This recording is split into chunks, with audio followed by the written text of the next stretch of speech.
Give me 1 minute and I guarantee by the end of this speech, you will be convinced to do hard things. Doing hard things is the gateway to everything you want. Not because hard things feel good, but because they change what you believe about yourself. A life built around comfort and constant distraction trains your mind to panic at the smallest resistance. Every inconvenience becomes a crisis. Every challenge feels impossible. But every time you choose the hard thing, you collect evidence, lift something heavy, have the conversation you've been avoiding. Go for the run when your mind is negotiating. Do it enough times and your mind stops panicking. Hard does not just change your body. It changes what you believe you can handle, and that changes everything. And when you look at this speech and you break it down, it is summarized in the idea of get comfortable being uncomfortable. You're going to need to start from the bottom, and it's fucking scary. But you're going to be able to chip away and chip away and chip away, and before you know it, your comfort zone is going to be here. What used to scare you is going to be the norm. So remember, don't run from fear, run towards it, and get comfortable being uncomfortable. Have a good night. That's facts. Yo, I don't know why, even though that pertains to everything else in life, I automatically just thought of like working out. I took that and I was like, yo, I should take that into working out. But yeah, guys, that is brought to you by the Unnoticed Podcast. Is that Chris?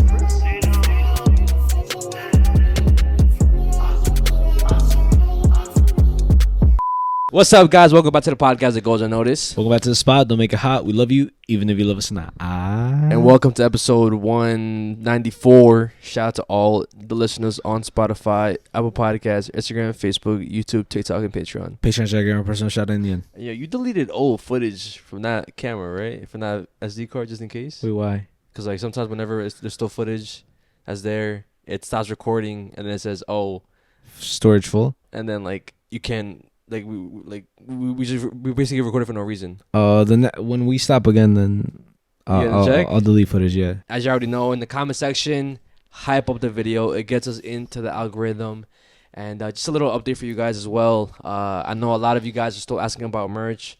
I'm gonna put up the email of me emailing the manufacturer. It's still in the works. I don't know why they're like replying slow, but.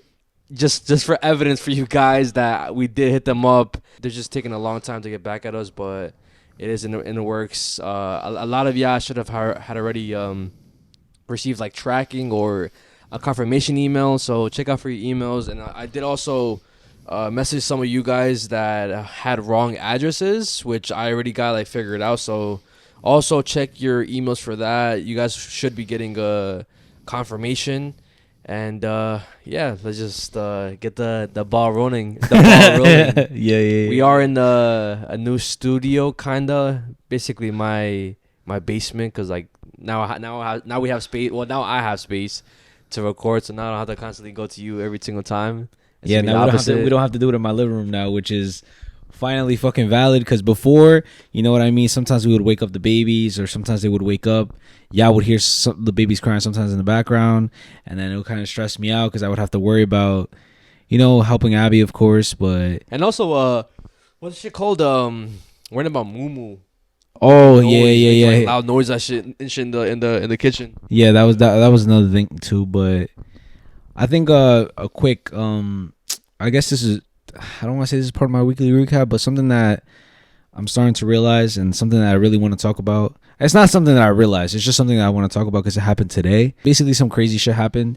I'm not really going to get into specifics because then people might track me down. We can find out where the fuck to find me and shit. You know what I mean? But yeah. Basically, I saw someone about to fucking be deceased, bro. Mm-hmm. And I saw it, bro. I saw everything. Like firsthand, or yeah. Like I saw blood. Like I saw everything. And like the reason why I want to talk about it and shit is because I feel like a lot of people kind of make that shit as to something lit. You know what I mean? Like, oh, if you're born in the hood, you're tough. If you're born in the hood, you're street smart. This and that. And basically, what I really want to talk about is how I feel like there has to be some sort of change. And I'm not going to be the change, of course. But I really hope that in the coming years, which I doubt is going to happen, but this shit has to fucking stop, bro. And what I'm talking about is like people, what's it called, bro? Like they there's a word for it where they like look up to people like that, or like not romanticize, not fantasize. It's idolize. They idolize all these like quote unquote gangster people and stuff like that. And 100%, I'm not talking shit, because I'm pretty sure anybody who's quote unquote gangster or is gangster would beat my ass or probably kill me. But what I'm saying is, like, I feel like they shouldn't be examples to kids, if you know what I'm saying, because obviously like the music and shit like that, and people are gonna say, oh, it's not their fault, it's like they just make the music. But yo, this is literally proof that all these kids are listening and watching to what the fuck is in their environment, and they're copying, bro. Like the kid who I saw that was about to die, that was bleeding out on the floor, was 14 years old, bro. Damn. You know what I'm saying? And he got shot. He got shot. Oh, wasn't stabbed? Nah, he got shot. And obviously, like, bro, there's been a lot of other shit that's happened in that same area and stuff, which is fucking crazy. This is nothing new, bro. I'm desensitized to this shit, bro. I'm not even gonna lie. I'm so desensitized. When I saw it, I literally told Abby, whatever. Like, let's just, like, we just gotta keep moving. You know what I'm saying? Like your average day in New York type of thing. Literally. And Abby, you know, she got a little affected by it a little bit more. You know what I mean? Like, she was just like crying and stuff. And then also, like, Julia kept asking about it. Like, oh, is this person okay? Is this person okay? And we kind of had to like make something up. You know what I'm saying? Like, just kind of take our mind off of it. But yeah, bro, this is it's fucking like, it's like infuriating, bro. Like it pisses me the fuck off, bro. Because I know probably if they didn't pass away or whatever like that, you know, they might even think that this shit is lit, that they got shot, or like on some 50 Cent type of shit, like, oh yeah, like I survived the bullet. Yeah, like it's not even on some like a wake up call, you know. It's more like it's literally an endless fucking cycle, bro. You know, they're gonna be like, oh, I have to go get back. I have to get my get back. Nah, you gotta get these motherfuckers. Yo, my ops, this and that. You know, and it's only amplified by, I mean, if they do post it on social media, the comments and everybody just saying, nah, you gotta get back. Like, how you gonna let that rock? This and that. Exactly. Like, they'll basically start calling him like a pussy for getting shot, or getting like, if anybody gets shot or stabbed or beat up by their quote unquote ops, and they don't get back, they'll automatically get labeled as pussies, as basically like you're weak. Yeah. And that obviously kids to teenagers, to even young adults are easily influenced. So hearing that constantly is gonna make them like be like, nah, like I really gotta get back, or I have to do something for being not to be called a pussy. That's what I'm saying, bro. And it's just like, it's fucking sad, bro, because this is not the only time that this has happened, bro. Literally a couple weeks ago, Abby's cousins was telling me how like some kid ended up getting stabbed, and like everybody was like panicking on the bus and shit. I think how it happened on the bus. Was it a public bus or school bus? It was a public bus. So like, this shit is this is normal, you know what I'm saying? And obviously, like I said, I'm not gonna be like the change to anything, bro. I understand that, but I hope that something changes everything and stuff, because bro, I'm tired of seeing this, bro. Yeah, I'm tired of seeing it, and it's like I'm seeing it firsthand. It's not on some, I'm just seeing it on social media. I'm seeing it now. That's how close it is. You know what I mean? This is, I hear gunshots. You know what I'm saying? Like, it's right there. Which is why it's like, bro, like, what the fuck? And going back to what I was talking about, how like people make it seem like it's cool and stuff. Yeah, we're hood, like we're tough, we have street smarts, bro. Like, that's not good, bro. Yeah. The street smarts is because we have to constantly fear for our lives, which makes us hyper vigilant, and that's why we're quote unquote street smart. We're always aware of our surroundings, bro. But that's not good. You know what's crazy? What? I've noticed that with myself since moving into the new house.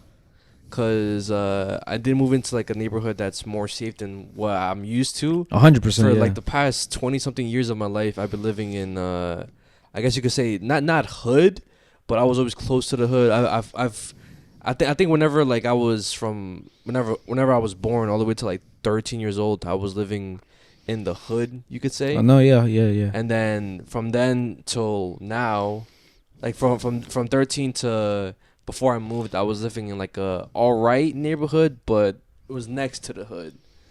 And now that I'm not like nowhere near the hood, I'm still hyper vigilant on like cars or people outside or hearing any noises, cause you never know, bro. Cause I feel like once you let your guard down, in my opinion, at least, something still could happen to you. Like, unfortunately, even though I'm not living in like a hood area no more, we still live in New York, meaning that people could still come over to the good areas.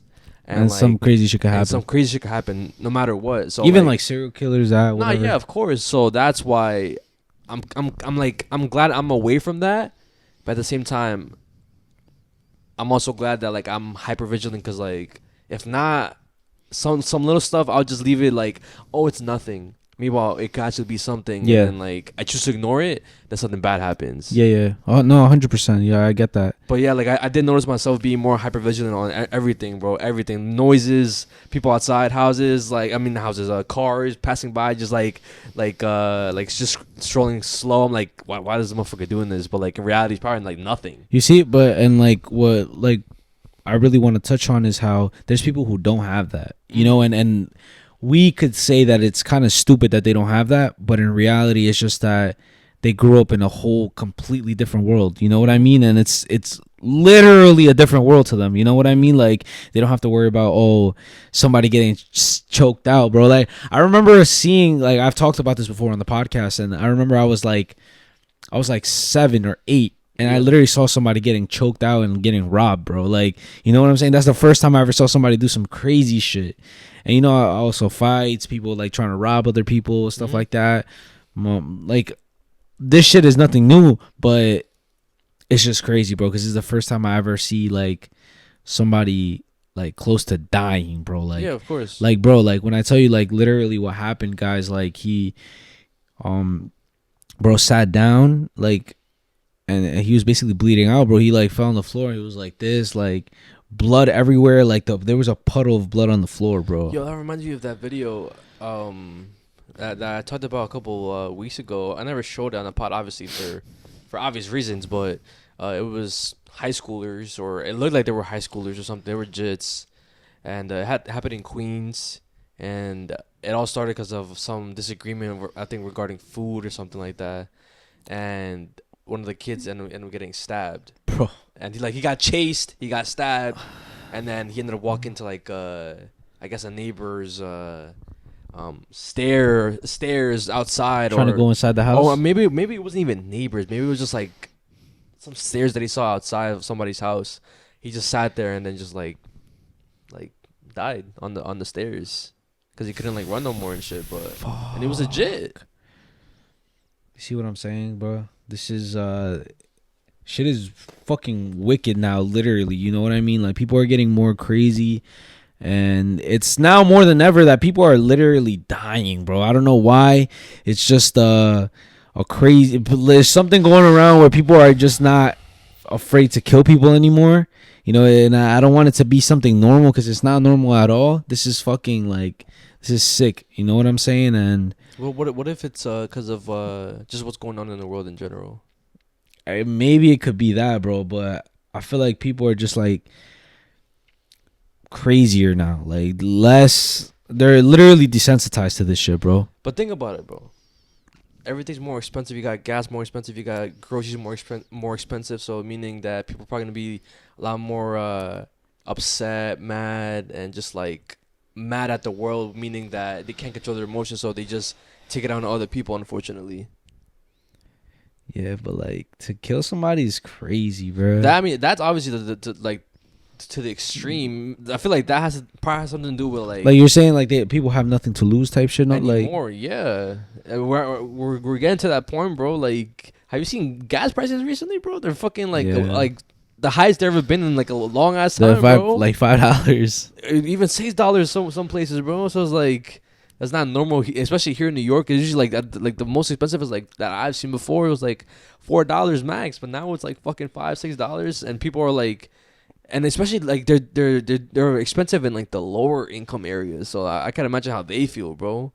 So you think this is like Like something else, like some conspiracy shit. No, it's not conspiracy shit. It's just like It's just what's happening right now. Yeah, it's just the world becoming like a fucking shitty place right now. Yeah. Or maybe it's just the U.S. You know what I mean? Like we say the world, but Yeah. it could just be us. Yeah, you're right. You know what I mean? Because we really don't know what's going on in like fucking like China, for example. You know what I mean? Well, I mean, speaking about other places, I feel like it's right to finally announce what's gonna be happening next month because Bueno announced it. Oh, okay. So if you're listening to this right now, and if you're watching this, this is the first time we're announcing this. Shout out to our boys over at Bueno Podcast. Saul, Hans, Rex. They're gonna be hosting their own live show on June 4th not June 4th on June 7th in Texas, Houston, Texas, yeah. to be exact. And we are gonna be being special guests on their show. So we're basically gonna be opening up, or the second people opening up for Bueno. First is K-Back Crew. They're gonna have 20 minutes. Then we're gonna have our 20 minutes, and then they're gonna have the rest of the show, where that thing's like 40 minutes or something like that, 40 to 50 minutes or something like that. But yeah, guys, if you guys want to meet us for the first time on some meet and greet shit, you guys want to see what we do live, we have like a live podcast, come join us on June 7th in Houston.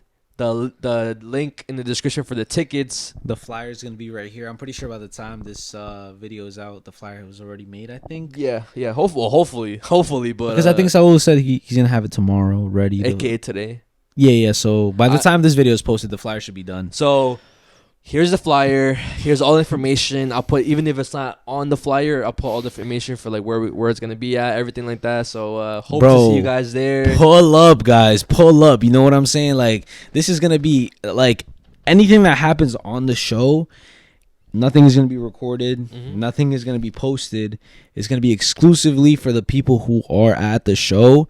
So again, This is what we were talking about. We were saying meet and greet, whatever. We didn't want to say when or where, but this is it, guys. You know what I'm saying? Pull up, come through. I might fucking do a backflip on stage. Who the fuck knows what we might do? You know what I'm saying? But we're gonna put on a show. That's all I gotta say. We're gonna put on a show, even though we have a short amount of time. 20 minutes is not a long time. But it could seem like a lot though, because I'm thinking about it, right? We've never been on stage, or we've never been on stage before. Yeah, it's our first ever show. And I'm gonna, like, the way I see it is like, yo, whenever you go up in front of the class to do a presentation, even for 5 minutes, those 5 minutes take a long ass time, bro. So yo, you're right. Hopefully, like, hopefully I don't get no fucking stage fright or anything like that, which I know I won't. I'm already kind of thinking how I want to open the show, or how I want to like introduce myself. Yeah. Kind of cut the break the ice. Break the ice. Yes. But I'm just excited. Hopefully this is not hopefully. This is gonna be like the gateway to our actual live show in the future, obviously. And if it does good, like, obviously we'll do it. But like, if we don't, even if it goes bad, we'll still do more. It's just like, it'll be just practice for us. 100%. And also, guys, again, show out, pull up, guys, get the tickets. Even though it's not our show, it doesn't fucking matter, bro. Like, these motherfuckers are our boys for real. You know what I'm saying? Like, and I'm pretty sure you guys are gonna fuck with their stuff too. You know what I mean? Like, we both watch their stuff. Mm-hmm. So if y'all fuck with us, I'm pretty sure y'all fuck with the shit that we fuck with. And I'm pretty sure almost everybody here that watches us fucks with them, because that's what I'm saying. But but there's some people who don't know who they are. You know what I mean? Right. So show love, guys. Show love, bro. Show love. We might even like have some exclusive stuff. Like, who knows? Because we have a couple ideas. He had to come up with an idea. I'm not even gonna say what it is. It's like, you know, pertaining to merch, kind of a little bit. What is it? I'll bleep it out. Oh, okay. You know what I mean? We might be handing out some stuff for free. You know what I'm saying? So, bro, come through, guys. Come through. Are you like, what's like the most, like, what thing are you most excited about the show? Just the show in general, bro. Yeah, bro. Like, we're gonna be on stage. Like, this is the first ever time. Like, and you know what's crazy? This is, bro. I've been saying that this was gonna happen. Oh, that we're gonna be on a live show? Yeah, because I every time Abby's cousins would say, "Oh, what do you have planned? Like, is there anything you have planned, excited?" And I would always say, "Oh yeah, we have live shows coming." But even though we had no live shows like planned. Yeah, literally every single year I would say that. Like, oh yeah, shit. in the summer we might have a live show, maybe in Texas or something. Or we're thinking about going to Texas. I kept saying that. Oh, we might go to Texas. We might go to Texas. Oh, we might have a live show. Who knows? Well, like Saul always said, like he said in the podcast, we did always mention it with the boys. Yo, we have to have a live show in Texas, and it's always been Texas. No, not no live show in California, not no live show anywhere else. It's always been now we have to have a live show in Texas, and it's finally happening, June 7th. And a lot of you guys are in Texas, and I didn't realize how big Texas is until I started like really looking at the map and shit.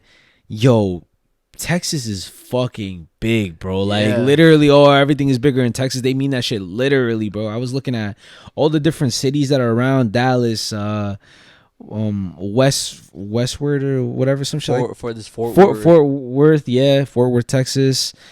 Houston, Austin, I think is another one, but. Bro, they're pretty far apart, like 4 hours apart, 3 hours, some 3 hours apart, some 5 hours apart. So it's basically like us going to Pennsylvania in a way. Probably, I mean, even though no, I was going to Vermont, bro. Oh yeah. You know what I mean? So like upstate. So guys, if you guys can pull up, guys, you know what I'm saying? Even you guys have like fucking a month in advance. What's that shit called? Fuck that. Come, guys, come. Because I want to have the most supporters in the fucking crowd. I don't give a fuck. Even though it's not our show, I don't give a fuck, bro. You know what I'm saying? Like, we got to show out, guys. We got to show that you guys are the truth. You know what I'm saying? You guys are bro, because trust, we be mentioning you guys to the boys and saying how hardcore supporters we have. You know what I'm saying? Like, and I don't want to call you guys a cult fan base because that's not what it is. It's more of like literally a gang. You know what I'm saying? So yeah, pull up, guys. Come through. We gotta show out. Literally, I want the whole crowd to be on some. Like, if you have your Notice shirts, wear them shits. You know what I'm saying? I wish there was a way where we could like say that a lot of our like supporters are coming, but I want our supporters to be the most. Support. Everybody bring their fucking shirts, bro. Everybody bring their shirts. If y'all got a fucking shirt, bring that shit. I'm gonna fucking kiss y'all. I swear, yo. I think. Well, all right. If you're a guy, if you're a girl, then I'll probably give you a hug or some shit. But if you're a guy, I'll kiss you. You know what I'm saying? I think one of like the things that I want to do is have like the audience, like our supporters at least. Say our intro or something, or something that's like something that's like ours, like either the Clown Boys or the Unnoticed podcast or our actual intro. I feel that would be fire. That shit would be insane. Or welcome back to the spot, the big hot. We love you, even if you love us tonight. And then they say, yeah, you're right. Yeah. Right. Well, I mean, again, hopefully you guys come. I want you guys to come. Pull up June 7th, Houston, Texas. We're coming to you guys. Finally, my first time in Texas. And our first time in Texas. And also, if we have time, bro, because I sometimes it gets chaotic. I don't really know how this shit works, but we would really take our time to meet every single one of you guys. I'm not even lying. I swear, bro. You guys are the reason why this shit is even possible. We're not about to be on some fucking Hollywood shit, bro, because we're not acting like that. You know what I mean? So pull up, guys.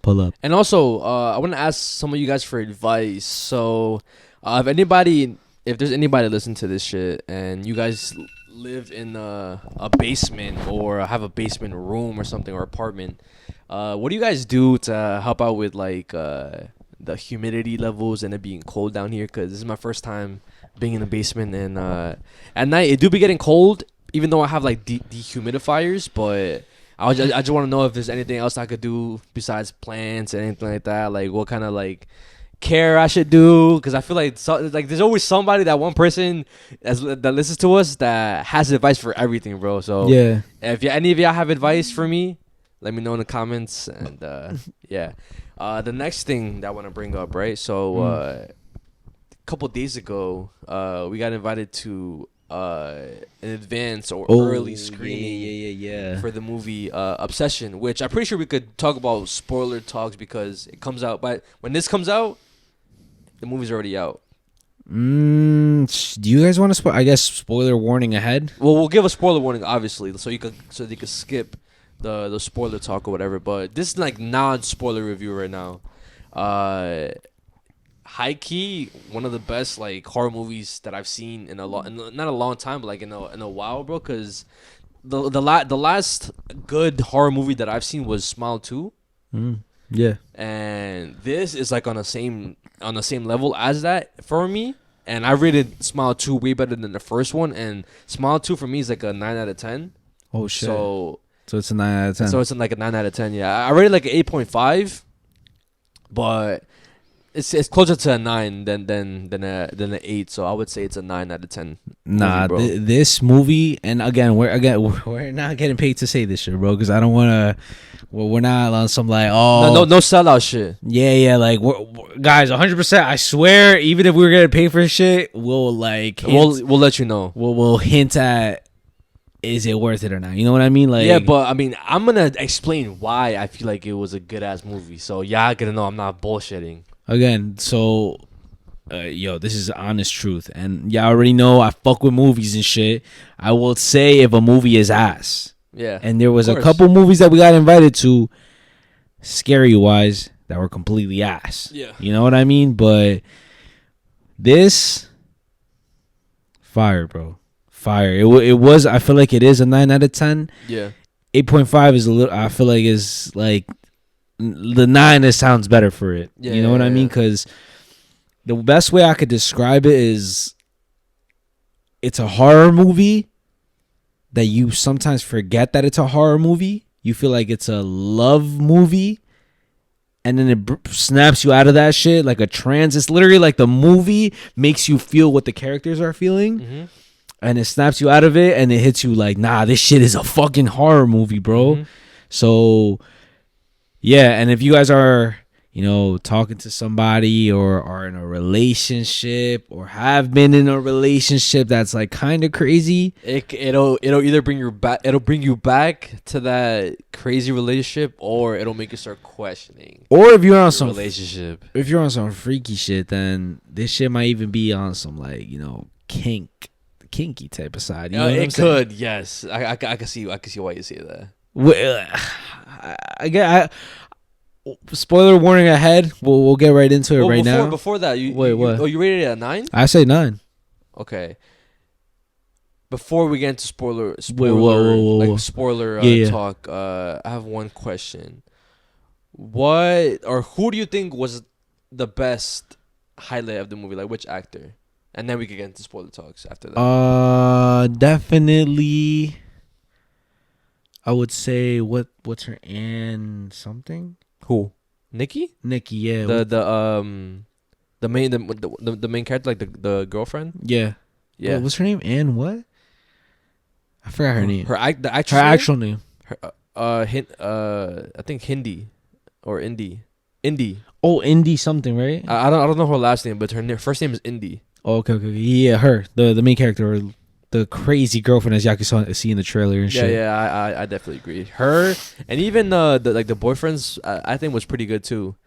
But I feel like it's kind of impossible not talk about everything else without spoiling it. So we are gonna give a spoiler warning right now. If you don't want to hear spoilers, skip to whatever timestamp it says on the screen. I'll give you guys 5 seconds. 5, 4, 3, 2, 1. We will now be getting into spoilers. I was gonna say the guy actor, he's like, You think it was Yeah, he did good, but because the way I rate somebody's acting skills is how they are off screen, and how they are on screen. So if their personalities match too close to their roles, I don't really consider them like they did good ass acting. But if their personalities are completely polar opposite to their on screen personalities, then I consider them like they did a good job. Because I was watching some of the interviews and stuff, and bro talks about how I'm not clowning him, I'm not saying anything, but like it's something that I feel like the character would say, that he's into cheeses. Yeah. And he like bakes and like shit like that. You know what I'm saying? I feel like That is not what the character's like. What? Yeah, he's like on some like geeky shit, like on some like innocent type of shit. He was not innocent. But like bro's basically like the villain of the movie. 100%. But I'm saying like he's like, bro, he was like the nice guy. No, he wasn't. Yes, he was. He was considered like oh, nice guys finish last type of shit, bro. But the girl didn't even want to date him. His boy was considered like, oh, like the player type of shit, like, oh, trying to hype up his boy to yeah, get. but that was like him in the beginning though. Then he wasn't that after that. After that, he was kind of like, how do I say it? He was like, it's more like, I wouldn't even say unhinged. That's more like the girlfriend. Yeah, the bro, like if you see the her interviews, she's like laughing and shit, like on some like she looks normal, but like whenever she was doing her crazy role in the movie, you genuinely thought she was crazy. It's like she was a completely different person. Yeah. You know what I'm saying? And then she played the other character, like actual Nikki, and that was even different compared to like the crazy shit. Mm-hmm. You know what I'm saying? So, well, to be fair, like you can't really like, I get what you're saying, but at the same time, like, there's only so much you could do with being like the guy's character than Nikki's character, because Nikki had more to do. She had to play the regular Nikki.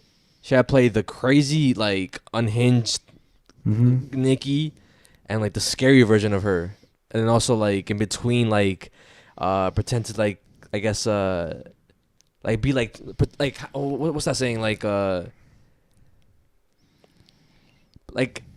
be the fucking crazy Nikki while trying to get out of that crazy Nikki personality, because like her actual self is trying to get the fuck out. I feel like her acting is way better because like she had more to do. But all right, I don't think, like, bro, his personality is literally the same on screen and off screen. That's literally the best I could. You guys could go and be the judge of that. Watch the movie and then watch the interviews. You guys are gonna know what I'm saying, bro. Because like he's literally like, it's not that far off from like his on screen performance. Because obviously like he was the villain in the movie and shit, but he's obviously not gonna do that shit in real life. You know what I mean? But I guess we'll explain what the fuck even happened in the movie, or how like what would the spoilers be like? I mean, damn, this is dead-ass spoilers, guys. So I feel like you guys should watch it, though. 100% watch it. Even if we spoil it, if you guys are still sticking around, because my brother be, I'm not gonna watch that shit. Like, my brother's the type to say that shit. Yeah. But it's different from like somebody telling you the fucking movie compared to watching the movie. So my thoughts on the movie, like I said, is one of like the best horror movies that I've watched in a while, and the reason why was because like how unpredictable the movie was. Yeah. And I guess the way I interpreted the movie was like, it's unpredictable, just like the main character's personality, Nikki. Is like, we're seeing, like, the movie is literally embodying what she is, fucking crazy and unhinged. And what I liked about it was the fact that like it made me feel uncomfortable. Like it made me feel like at the edge of my seat. Like, what the fuck is gonna happen next? Like, I don't want somebody to die, or is she about to explode right now, or like what the fuck is she gonna do right now? Like, what's she gonna say and shit? But like how this even came into play and shit was because at the very start of the movie they mentioned this wishing willow shit, right? Yeah. Wishing willow tree, whatever. It's like a branch from a willow tree, and how supposedly if you break it in half, you make a wish. It was supposedly, right? It's just like one of those like false advertisements. Well, it's not even false advertisement in the movie, but it's one of those like fushigi type of shit. You know what I mean? And it starts off with that, like a ad mentioning that, and then he comes across this the wishing willow thing. He gets one, and basically the whole plot is that he's like in love with this girl. He's low-key obsessed with this girl, right? He is obsessed with this girl. The whole fucking, the title of the movie, Obsession, right? But the main character, Bear, he's obsessed with Nikki, right? And it's one of those dynamics where it's the hot, like, friend slash coworker. You know what I'm saying? And then he's the nerdy, innocent, like, you know what I'm saying? Like, it's a simp. Yeah, like a nice guy, like everybody would say. Like, you guys could paint the picture, you know what I mean? And, you know, it all starts off with them going out, or it starts off with us finding out that he's obsessed with her, right? Yeah. And one of his boys, I think his name is Ian, right, or some shit. What's his friend? I forgot his friend's name. Fuck, I think it's Ian or something like that. But his friend is telling him, like, nah, you gotta, like, talk to her like this. You know, he's more of, like, a player, like, confident type of shit. Like, yo, you gotta talk to her like this. You know what I'm saying? Call her Freaky Nikki, like, whatever. And then he's like, you know, it's not in his character to be like that. He's more of, like a nice guy, chill guy, you know? Yeah. And they end up going out together, the 4 friends, coworkers, whatever. And that's when, like, he's basically saying, like, yo, make your move type of shit, right? They go to the bar, and, like, he's still trying to tell her, like, oh, like, I fuck with you, this and that, but he keeps getting interrupted. Like, he doesn't have the balls to just fucking spit it out. Yeah. To the point where eventually, like, the night is getting closer to the end, whatever. Like, they're like, we gotta go home. Specifically, Nikki is trying to go home, right? He's like, I'll take you home. You know what I'm saying? And then they go home. And he's like, you know, like, something I've been wanting to tell you. Trying to spit out the fact that he fucking likes her but can't do it. I just don't know how to say it, whatever. And then, whatever, it basically ends up fucking up. He doesn't tell her what the fuck is up. She goes inside her house, and that's when he's like, fuck, I fucked it up. He's like, well, let me see whatever's in my bag. Let me see if it still works. Let me see if it works. I wish Nikki loved me more than anybody in the whole world. Cracks it with this fucking weird music playing in the background too whenever you open the box. Yeah. It's like so some weird music and shit.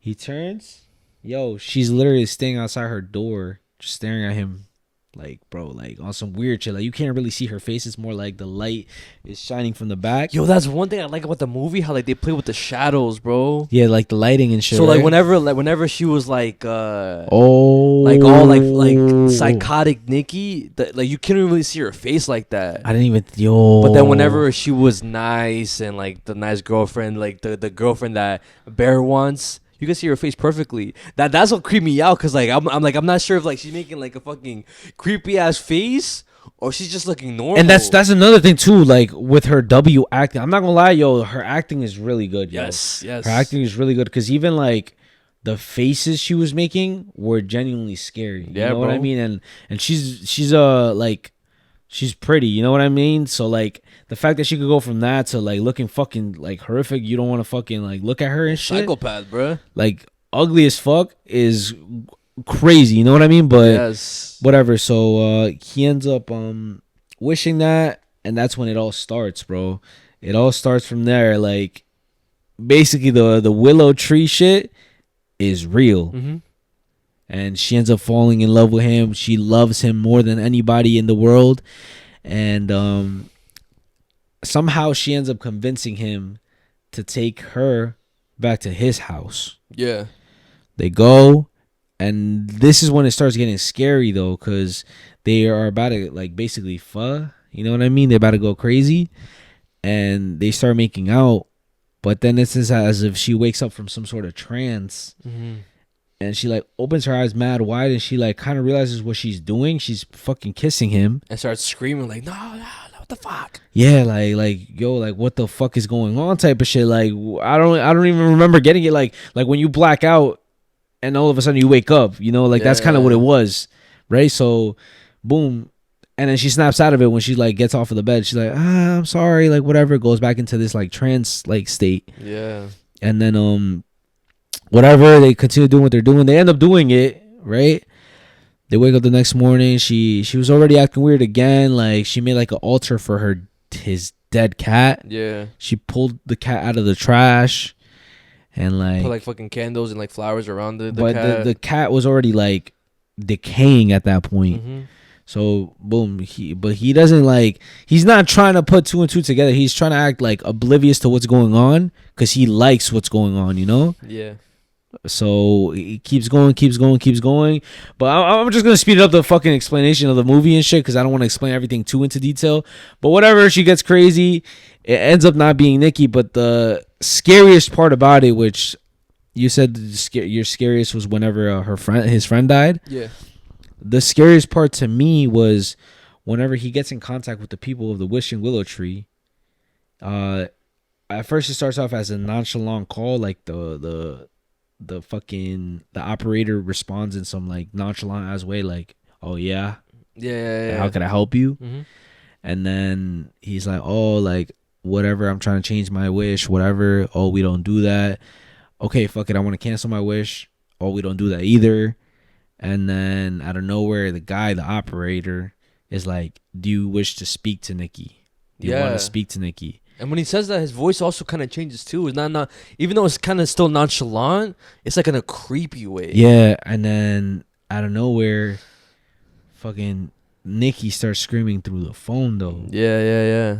As if like the real Nikki was somewhere. That's why it's so scary to me, because it's like we don't fully understand like where the fuck is Nikki? Like what does that mean, right? Like does this guy, who is this guy? First of all, who the fuck is this guy?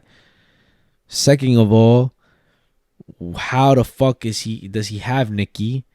And second of all, where exactly is Nikki? You know what I'm saying? And like how, like either her soul is trapped somewhere, but where exactly? You know what I mean? What does it look like? Like what is she experiencing and stuff? Why is she screaming in pain? Like she's being tortured or something. Like exactly how she was screaming on the phone is exactly how she screams whenever she gets out of the trance. Yeah. And whatever that happens, and I think at 1.2 he's basically about to like go to speak to his friend, and Nikki's asleep, but the real Nikki starts speaking while the whatever. Yes. Whenever like and in my opinion, it could be like some type of like it could be like some demonic shit like involvement too, bro. Like some spiritual shit. Because there's no way, bro. Like when she was sleeping, she was like, "Please kill me."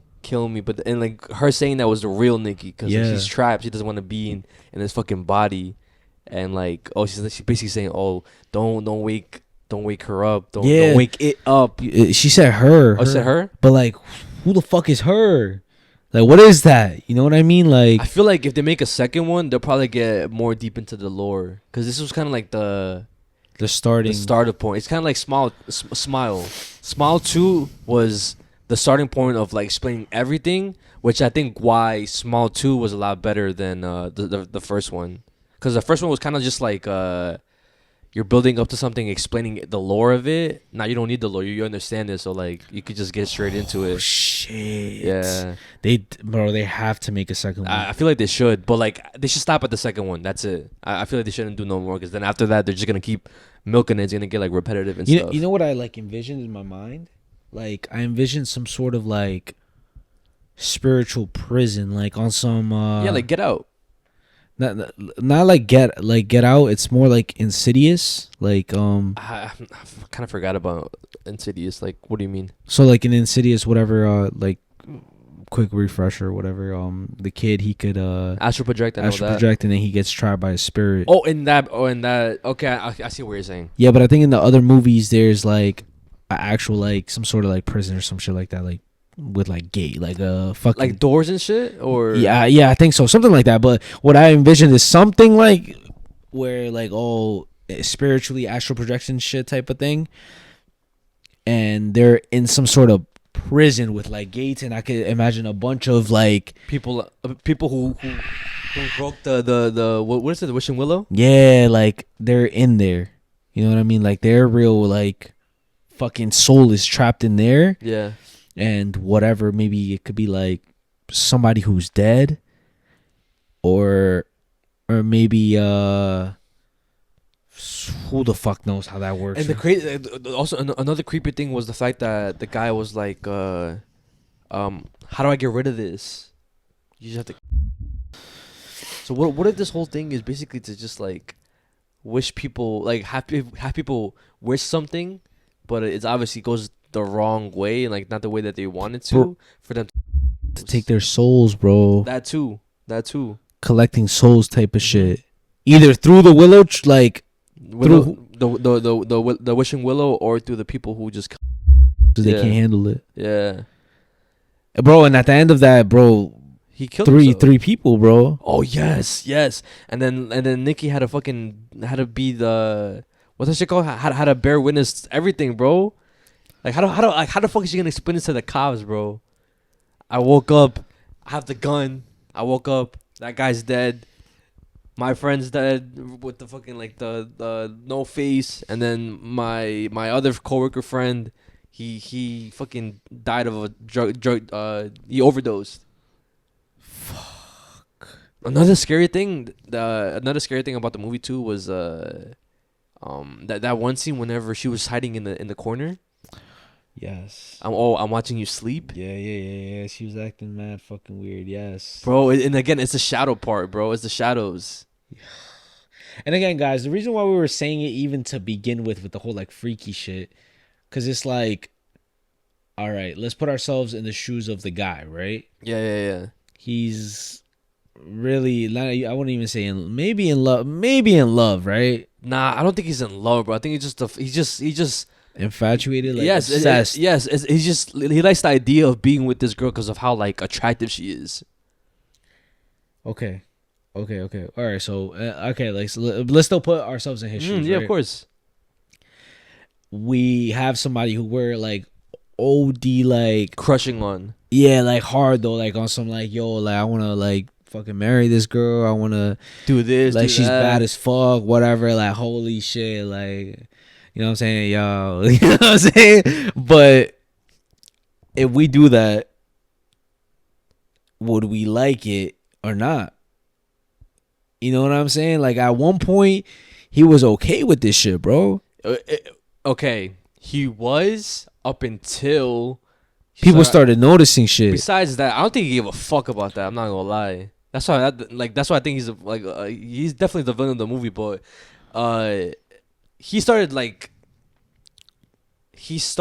caring about it whenever like she started being more and more weird. Because I mean, obviously in the beginning she was weird with the whole cat thing and then everything else. Oh, she even fed him cat. Yes, man, but he still was with her. But again, like I said, it just gradually progressed until he was just tired of it. Cause like I mean, he wanted to cancel the wish, so it's like he obviously regretted doing it. So if I was him in his shoes in the same situation or in my own shoes. Nah, you out of you like your experience. Like would I like it? Like I'm okay. I'm saying like you're just in his position when it comes to like boom fucking fuck. I wish Alexa Demi loved me more than everybody. Whatever. Okay, yeah. I feel like it'll be the same thing, like just like Bear, because even though it'll be amazing in the first maybe month, after a while we're like, yo, it's just fucking draining as fuck, bro. Like even after a week, low key, bro. Cause I was feeling drained as fuck watching this shit. Cause I was putting myself in Bear's situation. And I was like, yo, I'm not gonna lie, I would get so fucking annoyed, bro. Bro, and there was other like bro, she started acting weird in front of other people, which just made the whole situation even more awkward, bro. Like why are you doing all this shit? Like imagine, right? All right, whatever. Any girl that you fucking wish this on. Yo, that's OD, right? That is OD. To even think about that, we're literally villains if we would have done that. But all right, whatever the situation. And imagine you have her here, like in your house, over and shit, and then out of nowhere, like in front of your mom, starts tripping the fuck out. Yeah, that's what I'm saying. I'm like, all right, at that point, what the fuck are you doing, bro? Like, I did not wish for this shit, bro. Like, what the fuck is wrong with you? But like, then what do? You can't do nothing. There has to be a way to solve it, bro. I wouldn't take that shit as no. I don't give a fuck. First of all, I'm not. Like that's one.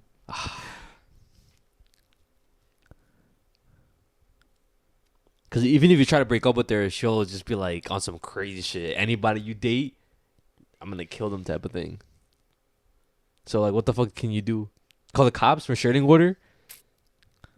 That's what I would do, straight up. I would like incriminate her ass or some shit. Like, ooh, okay, like she fucking stole my shit or like. But it's so crazy because thinking about it, right?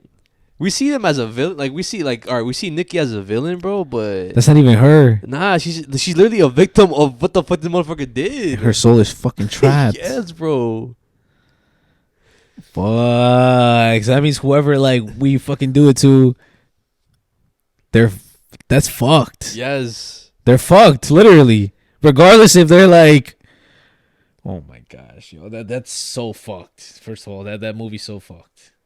But there's no way to beat it. Nah, I don't think so. Again, like he said. Nah, this is what we would do. What? This is what we would do. Nah, it wouldn't work though. It wouldn't work. It wouldn't work. What were you thinking? I was saying because, it wouldn't work because let's say we only get one wish. Yeah. I was thinking like, oh, I'll undo yours and you'll undo mine, but we're cooked because then that's 2 wishes. We can't do that. Oh, fuck. You know what? I think I found a loophole to this. What are you gonna say? I wish that this person loved me for just this month. Oh shit! Just for this month. Just for a day. Yo, I wish I could crack one night. That's it. But Loki, that's still fucked. That's still fucked. Wait, that is fucked because it's against their own will. Exactly. It's against their will. Exactly, bro. It's still fucked. But again, in the movie perspective, if you want to try to beat it, he could have just said that. Okay, bro should have just wished for something that has nothing to do with anybody. Bro should have just like man the fuck up and should have said that shit. Just said his fucking feelings whenever he was in the fucking car, bro. That's what's got me fucking triggered, bro. Bro, he should have just been like, yo, I wish I was like more confident. Yeah. Dumbass motherfucker. But did he know though too? He didn't know that was that too. And he did, yeah, because he did wish it kind of like fast. He was like, "Oh, I wish you loved me more like anybody in the world." He didn't think it would work. So who's the victim here? Because also like, it's still the girl. The box had warnings on them on it too. Yeah, but it's still the girl. No matter how you look at it, I think it's still the girl. He should have just been more smarter, to be honest. But kind of like moving away from like the plot of the movie and just like talking about like the director and the actresses and shit. Yeah. Or specifically her. Yeah. I saw an interview of her, and maybe you saw it too. Shout out to the actress, bro. She and I think even the whole team, the director, they watched a bunch of like horror movies to get ready for the role. And one of the movies that she watched to like prepare for her role was Hereditary.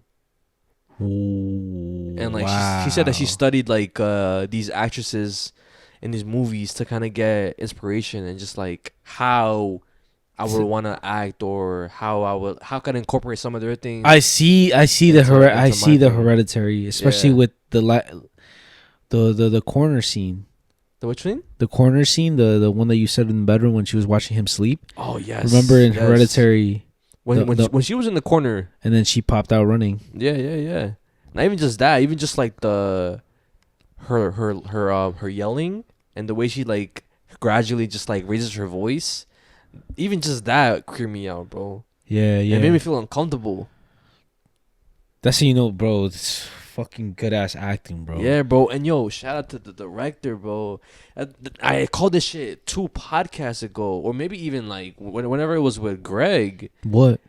Bro, all these newer directors, people who are like, I guess you could say, up and coming, are the next generation. They're gonna influence and they're gonna be the next generation for movies. So the director, he started off on YouTube. No way. Him and Bear's friend. Uh-huh. That director and Bear's. What? Has that already stopped? I'm not sure. Wait.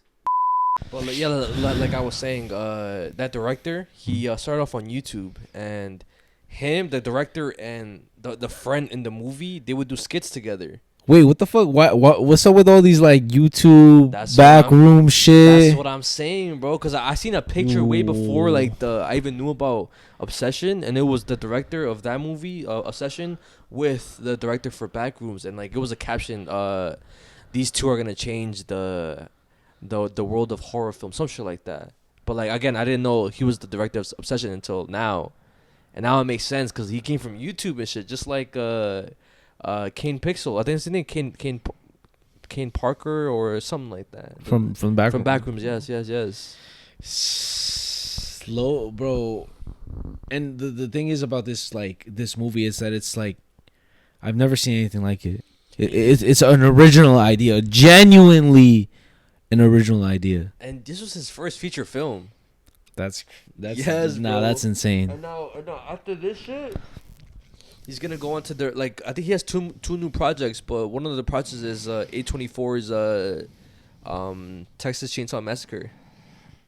Yo, he's gonna direct that, bro. Yeah, so I mean, shout out to the director, shout out to the people who were obviously in the movie, and yeah, you should definitely go watch that shit. It was a good ass movie, bro. Definitely unpredictable, and I would definitely rewatch that movie again, bro. Even though like I hate watching horror movies by myself, I would still try to watch it. And again, too, like it's gonna be like psychological for some of y'all too, because I feel like also you could tie it into like relationships when it comes to like toxic relationships. You know what I mean? People who've had, because a lot of the stuff that happened, I've seen a lot of comments already. Oh, she's just like me for real, or oh yeah, this is just me on a bad day, or yo, let's talk about that, bro. That's what I'm saying. Like, do you think people who act like that are like right in the head, bro? Like people think that's normal. Yeah, it's crazy because I mentioned one of the scenes to Abby and she was like, yo, she's mad funny for that. What scene? Which I kind of understand though. What scene though? Because every single girl would want to do that. Okay, what scene? The specific, and it's a very specific scene because she didn't do anything crazy up until like a little bit after that. Oh wait, is it the party scene? Yes, and I know every single girlfriend would do that shit. They probably wouldn't do that exact thing because that's on some crazy shit. But there's girls out there that would do that exact thing, and I'm not gonna lie. See, I can't blame them, bro. That's reasonable because, like, if you're not sitting next to your girl at a party like that and you're doing something like that. The scene was basically, it was like some truth or dare type of shit, type of game vibe, whatever. On Jenga. And it was like, I dare you to kiss the person to your left. And it was a completely different girl, bro. Yeah. And, like, the crazy girlfriend literally got up. Stomped mad hard. Went behind her. Moved her chair, basically became to the left of the boyfriend, Bear, and like started smooching, like puckered up. I'm not gonna lie, that kind of like, that shit kind of turned me on in the movies, yo. I was like, yo, like. See, like again, and if it wasn't a horror movie, if it wasn't a horror movie, that would be fire. Like my girl's crazy for me, but in the aspect of everything, bro, she's fucking crazy, bro. I don't give a fuck. Nah, yeah. And then even like the whole like, oh, can you stay home from work today? Like shit like that. Like, yo, like I've done with something like that, bro. It's a thing. What you mean? The staying home for like don't go to work. Bro, I've talked about it on the podcast before, bro. I forgot. Just refresh my mind, bro. Bro, like now. No, don't leave. Don't go to work. Don't go to work. Like call off of work just to stay home. Stay home. Don't leave, please. Or it wasn't that, but like something like you know what I'm saying. Yeah. I know what you're saying. Why do you like you don't want to get into it? Whatever, no, like don't, bro. It'll just give me bad memories, bro. Just. Bro, the whole time in the movies, bro, was getting PTSD, bro. Not the whole time, just that specific scene, bro. I'm like, yo, that like I'm like, yo, this that's happening, bro. Like I can relate to this motherfucker in a way. And but like we said, bro, there's a lot of stuff that happens. Like even the one scene too where she's like, it's in the trailer. when she's like, no, I thought we were having a good date. Oh my gosh, yes, bro. I thought we were having a good date. Like, bro, that happens, bro. That has happened to me, guys. That I just can't wait for TikTok to get a hold of the movie and like for girls and people just to start like talking about how like she's not in the wrong, how like I would do this exact same thing, I've done this shit. Like I'll tell you right now, calling it, there's gonna be a bunch of people that said, "Oh, I've done something like this before." Oh my gosh, guys. Let us know what you guys think in the comments. You know what I'm saying? Like, because I know a lot of motherfuckers would wish that they could do that shit to their boyfriends or girlfriends. I already know. Yeah. And and again, some people like being in situations like that. Yeah, some people like getting dominated. Oh, he's right where he wants to be. Like, yo, what? But there's crazy people who are like that. I don't get why. No, and then there's also girls who are probably gonna be like, oh, like I wish this was okay so I could do this to a man or some shit like that. Like, bro, like. But yeah, guys, that does conclude our Yappuccino segment. Hope you guys enjoyed. But you already know. Stay tuned for your favorite segment. What did we even talk about? I know it's going dark. Get your snacks, get your blankets, get your headphones, turn off the lights, get comfortable, get your cuddle buddy, and enjoy the show.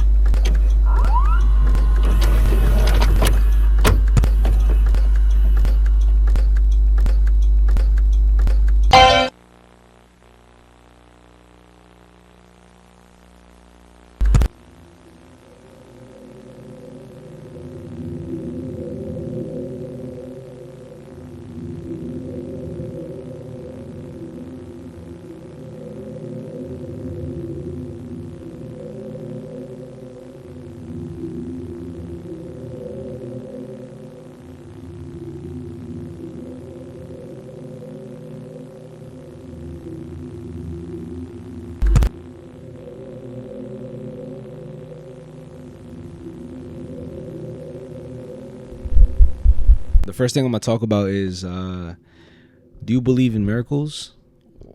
What do you mean? In what way? I guess the way I would say is like, because there's been multiple occasions when I think we even talked about some of them, like Jesus statues moving, Virgin Mary statues like crying blood, or like just crying in general. Do you see those as like miracles, or do you see them as something maybe potentially like not demonic but like evil or something? Or? Yeah. Do you see it as an evil omen, or do you see it as a miracle, like something bad or something good? The Virgin Mary crying blood, I wouldn't see it as a good thing, but everything else I'll kind of see as a miracle. Yeah, I wouldn't see it as a bad thing. Okay. I see it as like, I see it as something bad. Why? Because I feel like it's a sign that either something is coming, maybe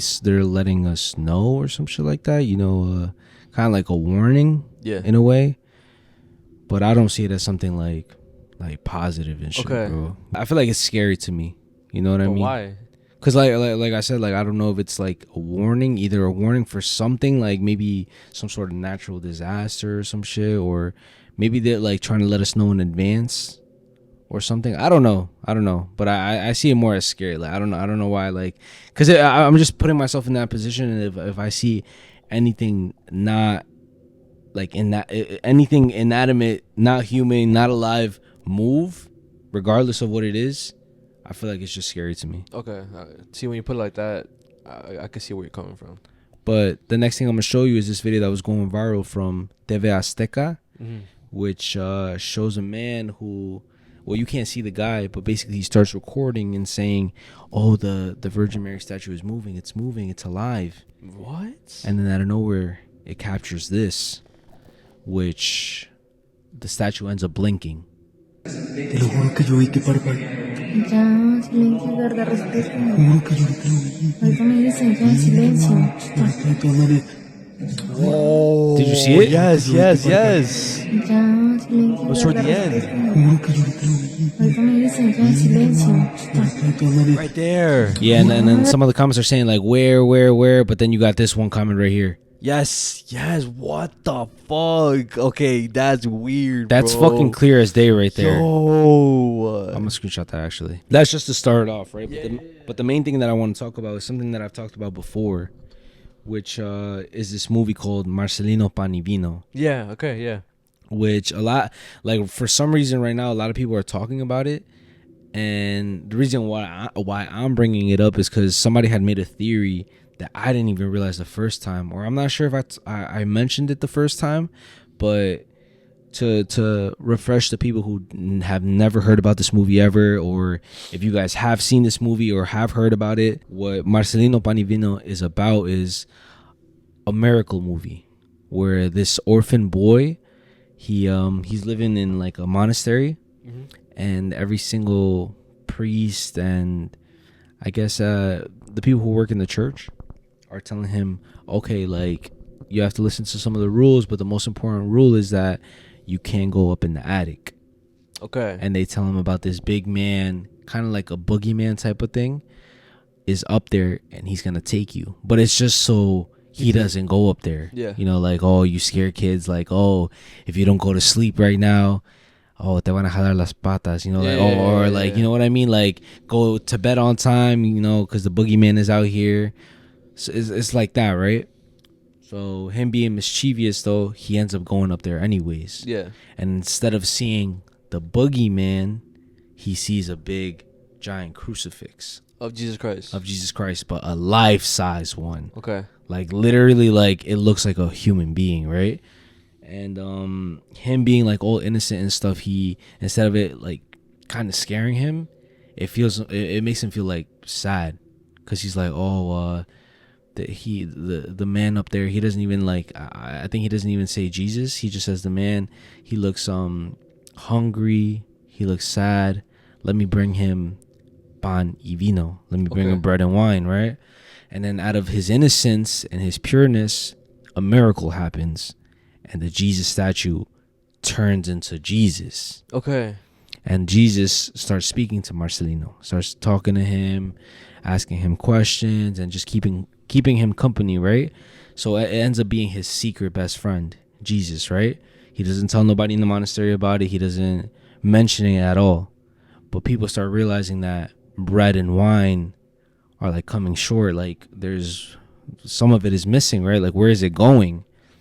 So closer to the end of the movie, one of the priests ends up following Marcelino, and again he's taking pan y vino up to the attic, and he sees him speaking to Jesus, right? Yeah. And Jesus asks him, or what we think is Jesus asks him, what is your heart most desire?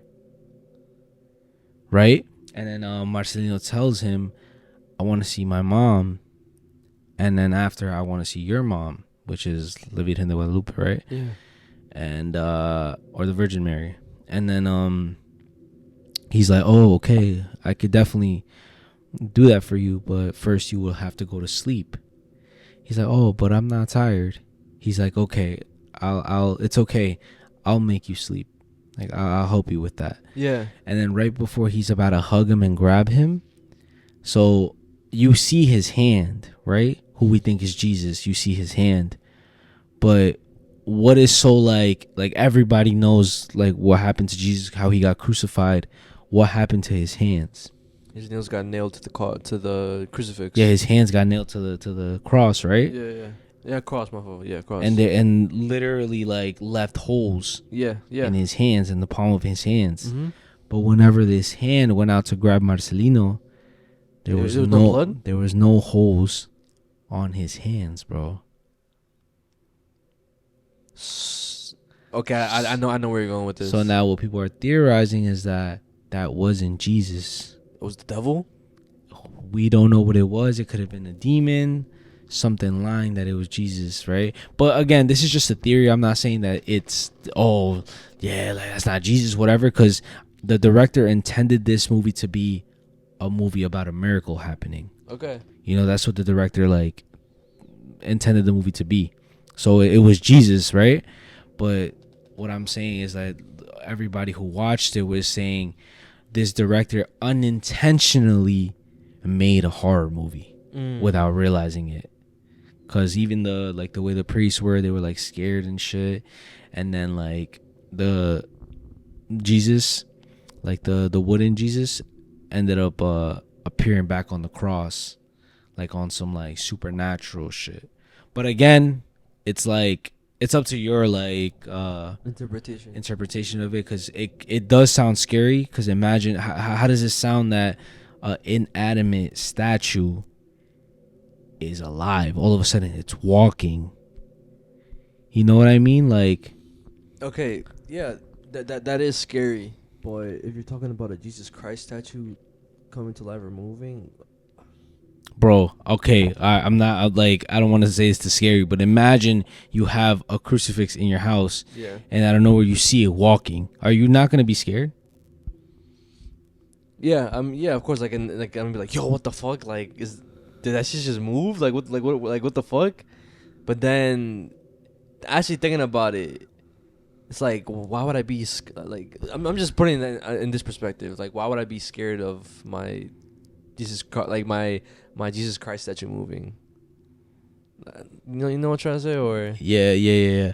You're seeing it in like you have faith, you're a believer. Like, why? Because I know there's gonna be people in the comments who are saying like, why should you be afraid of the of a Jesus Christ, a holy object? Yeah. Well, again, I'm only speaking for them and shit. Like, I'm like playing like devil's advocate or whatever. But like, I see what you're saying though. Like, it is creepy. Like, if anybody sees that, they're gonna freak out. Like, yo, what is going on? Why is it moving? Why, like, that object, that statue has never moved in my life. I've never seen it move, and I don't know where it's moving. Like, am I hallucinating? Is this real? Yeah. So I see what you're saying. Yeah, because even like guys, like, I obviously believe in God, and I also believe in Jesus Christ. But if I was to see again a statue moving, I would fucking lose my shit, bro. I would, and the reason why is because first of all, I would think I'm going crazy. I'll be like, what the fuck? Am I the only one seeing this right now, or like, am I tripping right now? And then two, it's a statue, bro. Like, this is it's not supposed to be moving. You know what I mean? And yeah, like that like. It's that uncanny valley feeling for sure. 100%, bro. 100%. And again, I even like the thought of, because we had this conversation, me and Abby, before we came to record. She was like, how would you feel, or what would you think if Jesus was like, or just appeared to you and he was like, come with me? And like me, I'm not even gonna lie, I would be scared, but not in a way where it's like, well, that's what I'm thinking in my head now, right? But maybe I might feel at peace if I actually saw Jesus. But I'm saying, like, I would be scared because it's like, either what responsibility am I about to like be assigned? Yeah. Or what is he about to show me? Or am I dying? Like, you know what I'm saying? Like, I'm being realistic, guys, because like, obviously people are gonna say like, oh, like, seeing Jesus is the most beautiful thing, but it's like, what does that mean, bro? You know what I'm saying? Like, are you about to be assigned some crazy responsibility that, like, they have to fulfill? That you have to fulfill some sort of prophecy or something? Like, what the hell? Like, my dumbass is not ready for that. You know what I mean? Yeah. And also, like, bro, like, am I dead? Like, bro, like, what? Am I going to heaven right now? Like, yo, chill, please. Like, I could wait a little bit. You know what I mean? But yeah, like, that's the first topic that I wanted to get into, and it's crazy. Let us know in the comments if you guys think it's like any statue, like any holy statue. Holy statue, yes. Is it considered a miracle, or is it maybe something like, is it scary to you guys or not? That's the main topic and stuff. You know what I mean? Yeah. But yeah, that was the first topic that I want to talk about. The next topic I'll talk about is revolving. Well, both my topics are revolving around aliens and stuff. And I do know we have talked about alien cases on this channel before, but I'm surprised we never talked about this specific one, because when I was doing the research for it, it's considered one of like the most famous alien cases or UFO sightings or whatever. Oh shit. And the only reason why it's considered one of the most famous and well-known ones is because of the amount of videos that is revolved around this case or whatever.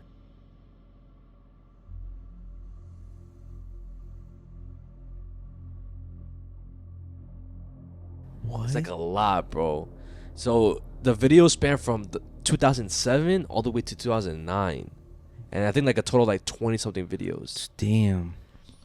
So this took place in Kumburgaz, Turkey. I don't know if you ever heard about this place or alien sighting revolving around this place. Nah, I don't think so. Okay. So I am going to show you these videos, but before I do show you these videos, I'm going to give you some backstory and stuff. But remember, these videos have tried to be debunked, but still to this day Haven't been debunked. Like, obviously you have people on the internet like trying to debunk and saying, like, people who don't believe in aliens or like UFOs and shit, they'd be like, nah, that's just a ship, like that's an airplane, like this is bullshit. But like people who are like astronomers, professional researchers, people who study this shit, debunking all like any type of fucking plane or anything, they've looked over and over at this footage and they cannot come to a conclusive answer to what it is. They can't debunk it at all, bro. And mind you, this footage was like I said, taken from 2007, 2009 on a camera that's filmed on a camera that's whenever you film on it, it takes like I think cassette tapes, those like mini tapes, so you can't edit it, you can't do CGI. Yeah, it's not digital. It's so like whenever people look over the footage, they see, yo, this is authentic cassette tape footage, bro. Right? Oh shit. There was this guy, his name is Yelchin Yalman, who he lived in Turkey, and he had this really, really like big fascination regarding aliens or UFOs. And it all started because whenever he was like 12, 13 years old, he was out fishing with his dad. Yeah. And both of them, they saw like this, like 3 UFO, I guess, objects in the sky or lights in the sky. And they couldn't believe what they were seeing, and they tried to debunk what it was. Like, maybe it was this, maybe it was that, but it was too big to be a plane. Like, it did not look like a plane, helicopter, none of that. They were being like skeptical about it. Exactly. And after that incident, it kind of like it flipped a switch. And Yelchin, from this point on, I'm making my life goal to try to capture something, cause like he didn't have a camera during that time. He was too young. Oh shit. Right. So after that point, he started having like these astral projection dreams. Yeah. Of him coming in contact with like these small gray-looking beings, and then hopping up on a spaceship, right? And those dreams will be from like I said, 12 all the way to like 14 years old. Then after that, they would stop. He would join the military, and then like he started hearing voices and like bells ringing in his ears. But again, nothing really too crazy. Okay. A couple years later, he started hearing the voices again, and then one of the voices was like, "Go back home, and we will find you there." Right now, after this shit, oh shit! And now after this shit is when like a bunch of like weird coincidences happen. But you already know, bro. Like I feel like when it comes to shit like this, like there's no such thing as coincidence, bro. Oh right? my gosh! What the fuck? So he will later move into his dad's apartment in Kumburgaz, Turkey, and that's where he would become a night guard. And some random stranger will come up to him and be like, "You should go buy a camera." And that's all he said. He just told him to buy a camera. What the fuck? The next day, he goes to buy a camera, but he explains like he felt the feeling of like it was an impulsive buy, because he said that the camera was a lot of money, so he kind of regretted buying it. Like he got hypnotized type of thing. I don't know if he got hypnotized, but just like I don't know what it was, bro. But like the way he explains it is like he went to go buy it, he regretted it because like it was an impulsive buy, but he was like, you know what, fuck it. Then the next day after that is when he caught his first ever like footage of a UFO, and that basically sparked the entire whole thing of him recording these UFOs on camera and shit. And like the way it looks fucking like, I guess, how any type of UFO would look. It wasn't until the recordings of 2009 is when like people started breaking it down, and then when you zoom in, you see like aliens in the ship and shit. I'm gonna show you these videos. You guys can let me know what you think, but I seen them and 100%, I think they're real. 100% legit. Yes, bro. Oh shit. And we've seen some UFO videos before, but like sometimes I feel like it's explainable, but like the story behind this shit makes it more convincing. It's more convincing, bro. Yes. Good, press play. I'm gonna make sure the camera's still recording.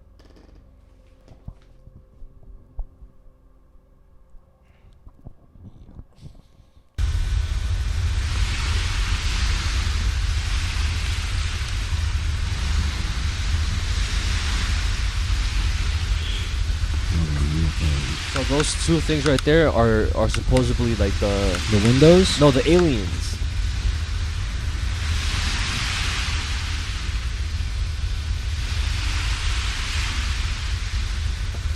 You see it? I see them. Yes, bro. Now pause it. Now I'm obviously gonna show you like a more enhanced version of it, like a picture of it. But what people say is like there's two there. Obviously, the one that you see two heads or whatever. But some people say that there's four. There's two people there. The right there is like somebody laying down, and then there's like another one like hunching over this body in front of the one to the right. What the fuck? You can press play.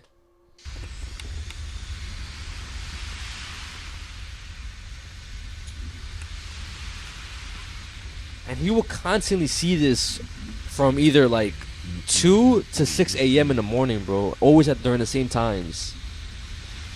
And it was always at the same beach, like over the same sea.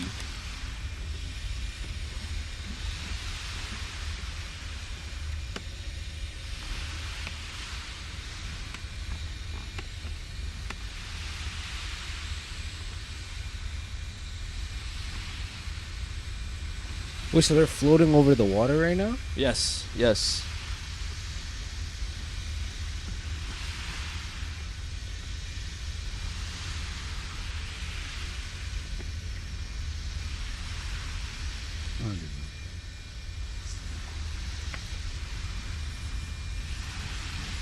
In that different time, before it was like 2, now it's like almost 4.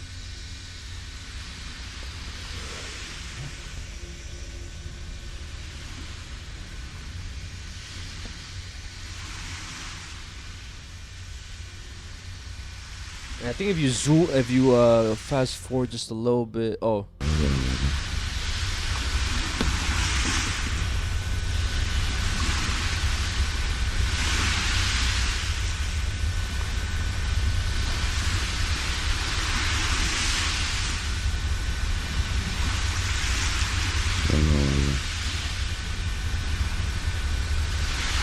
You hear the dogs?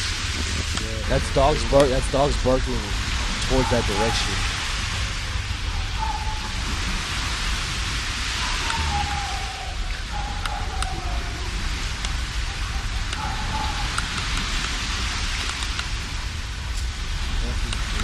Yeah, bro. And even like he also captures like the same thing during the daytime. What's so annoying is that like, since it's like that specific type of camera, the quality is a little fucked.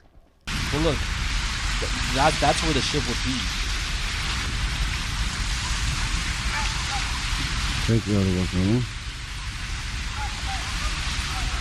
Yo, the dog is looking at. Yeah, bro. What the fuck, bro? It's literally looking at the lights.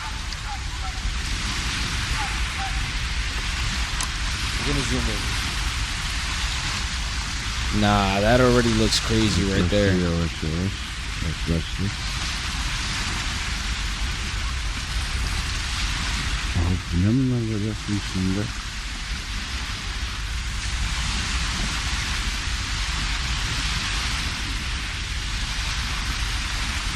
you are like really. And I'm gonna show you like the pictures that like people Yo, what the fuck?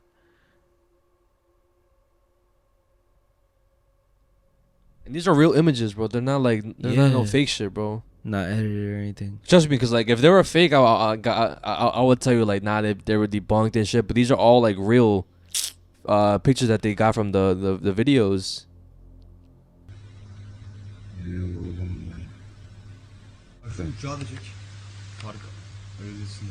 Nerede abi? Işıkla bir tarafa gidiyor. Ciddi söylüyorum, ışıkla bir tarafa gidiyor.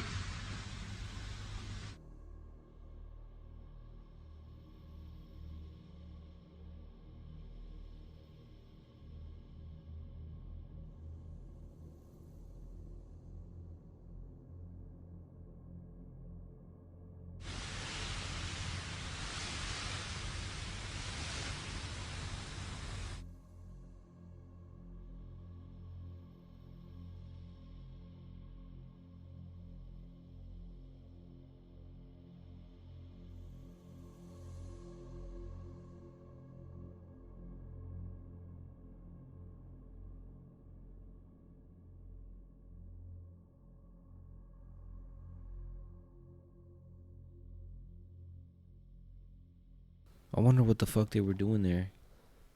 Maybe they were just what's that shit called? Maybe they were just observing us and stuff. Cause from what he says, he believes that these creatures, cause he definitely like even before this, he believes that we're not the only life forms in this universe. Like it's impossible for there just to be life on Earth. Yeah. So he believes that they just came here to what's that word, to observe us and maybe protect us in a way. I don't know, but it's just crazy, bro. And one fact that I found weird that kind of that kind of goes to one of the alien topics that you talked about. Remember when you talked about the case from Zimbabwe? Yeah. The case from Zimbabwe? That they drew like. So they drew pictures and shit. So I don't know if you remember, but with him, they asked him, the reporters asked him, do you think it's a coincidence that you're the only one who's captured these UFOs on video, right? And he was like, nah, it's not. I don't think it's weird because every time before I see them, I get this metallic ringing sound in my ears, and then I get this sensation and feeling of I have to go outside, and that's the same feeling that happened to those kids. Yeah, bro. Yo, and you know what's crazy too? I don't know if you remember the other case. Which one? The one with when they described the I think it was a wife and a husband, how they were they were basically abducted, and then they explained how there was two different types of aliens.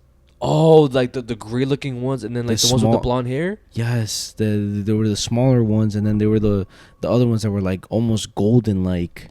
Yo, you know what's crazy, bro? What? That low-key goal kind of goes in like your next topic. My next topic, but like I don't know if I should like save it or say it right now, bro. I'll fucking just say it. Okay, so this whole thing made me go to like a different rabbit hole, right? Have you ever heard of the term P42s? No, P47s and P52s. The fuck is that? So P47 and P52s are a type of aliens, right? P47 those basically means present plus 47,000 years in the future, plus 52,000 years in the future, right? And there was a scientist who was talking about these creatures, P47s and P52s, on an interview. I don't know which specific interview, but it was an interview. And she was basically saying how like these aliens are actually us in the future.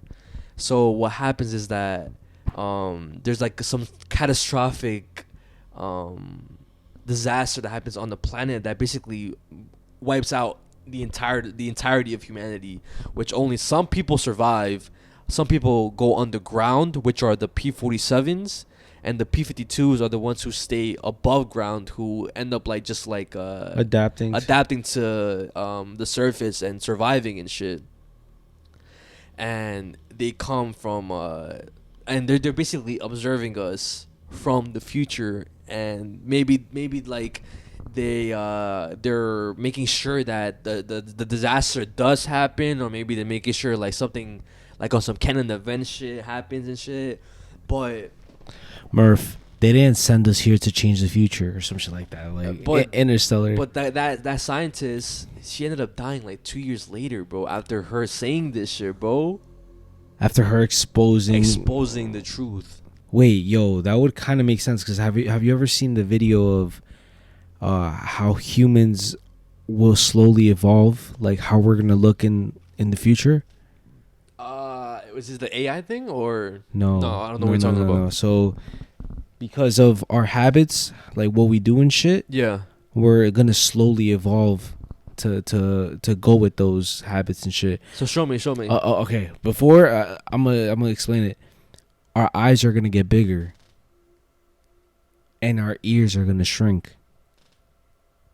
Yo, you wanna see how these P-42 or P-47s look? Like, I mean, P-52s and P-47s. Hold on, before you show me, but everything is making sense, because what are we always looking at? Our phones. We're always looking at screens. Yes. So it means that our eyes have to adapt to the screens. Okay. So our eye shape is gonna change. Okay. So that's one thing that's gonna change, and then also our ears. Like, we're not really using our ears as much, because we don't like we don't need like sound cues and shit like that. We don't really like need that shit. Mm-hmm. And I believe there's other stuff. Our thumbs, our hands are gonna get bigger. Okay. They're gonna get longer, because whenever we're like typing and shit like that, yes, we need to like. Yes. You know what I'm saying? And then I think our legs, or I think we're gonna shrink. We're gonna get smaller too. Because of how like unproductive we are. Yes. So like I'm gonna show you right now. I bet. And I've seen this like a long time ago. Like that's crazy, because like the P-52s, like it's either like they look like the regular aliens motherfuckers, or they evolve into the. Please look. This is what humans will look like 10,000 years from now. So our foreheads are projected to continue to get higher, which in turn will accommodate slightly larger brains that help with critical thinking, but less capacity for things like memory thanks to technology. To compensate for living on other planets in our solar system, our eyes are expected to double in size due to dimmer lighting conditions. Our nostrils will slightly widen to increase breathing, and we'll have darker skin and denser hair to contain heat loss. Our posture is going to be even less pronounced and hunched thanks to our regular use of devices, and we'll be losing significant muscle mass as technology quite literally does the heavy lifting for us. Humans will be much taller on average, and there's also a non-zero chance that humans will achieve some form of immortality via solvent consciousness thanks to exponential advancements in medicine and technology. I feel like everything is making sense. You know why? Because our bodies are designed to a certain specific type of like functionality. Yeah, of course. You know what I mean? Like, for example, we're not supposed to be sitting as much as we sit. Yeah, because we lose blood flow in our fucking legs, bro. We're not supposed to be sitting as much, and we also lose years of life after sitting a long period of time, bro. I did not know that. Yes. What? So we're not supposed to be sitting for as much as we do. We're not supposed to be watching so many screens and shit as much as we do, bro. There's literally like flashes of like radiation type shit, like constantly hitting our fucking eyes and stuff. And then also think about it, like we're like the reading and shit like that, our comprehension, our memory and stuff, like that's slowly fading away for the reason that we don't need to memorize as much things, because we have everything at our disposal. Like we could ask Siri anything, we could Google anything. We don't really have to memorize as much things. So slowly, we're gonna fucking evolve to that, bro. Well, I mean, with how.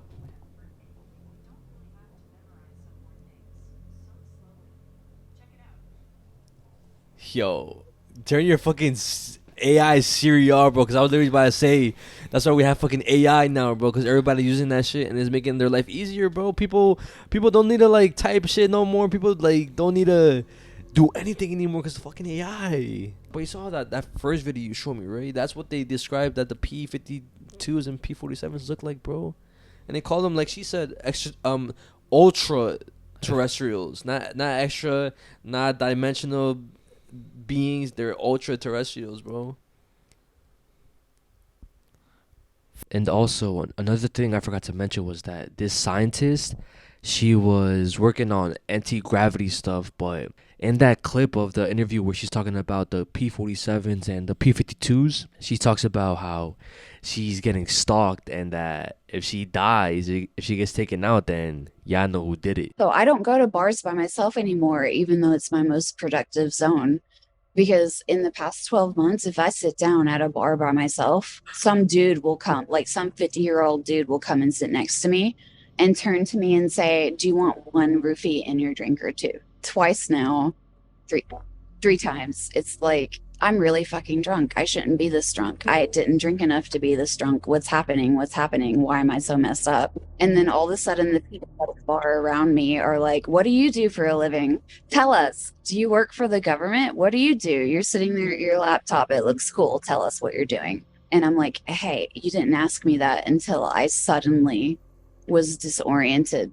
Until I came back from the bathroom, finished my beer, and was disoriented and super fucking more drunk than I should have been. Yeah, no, dude.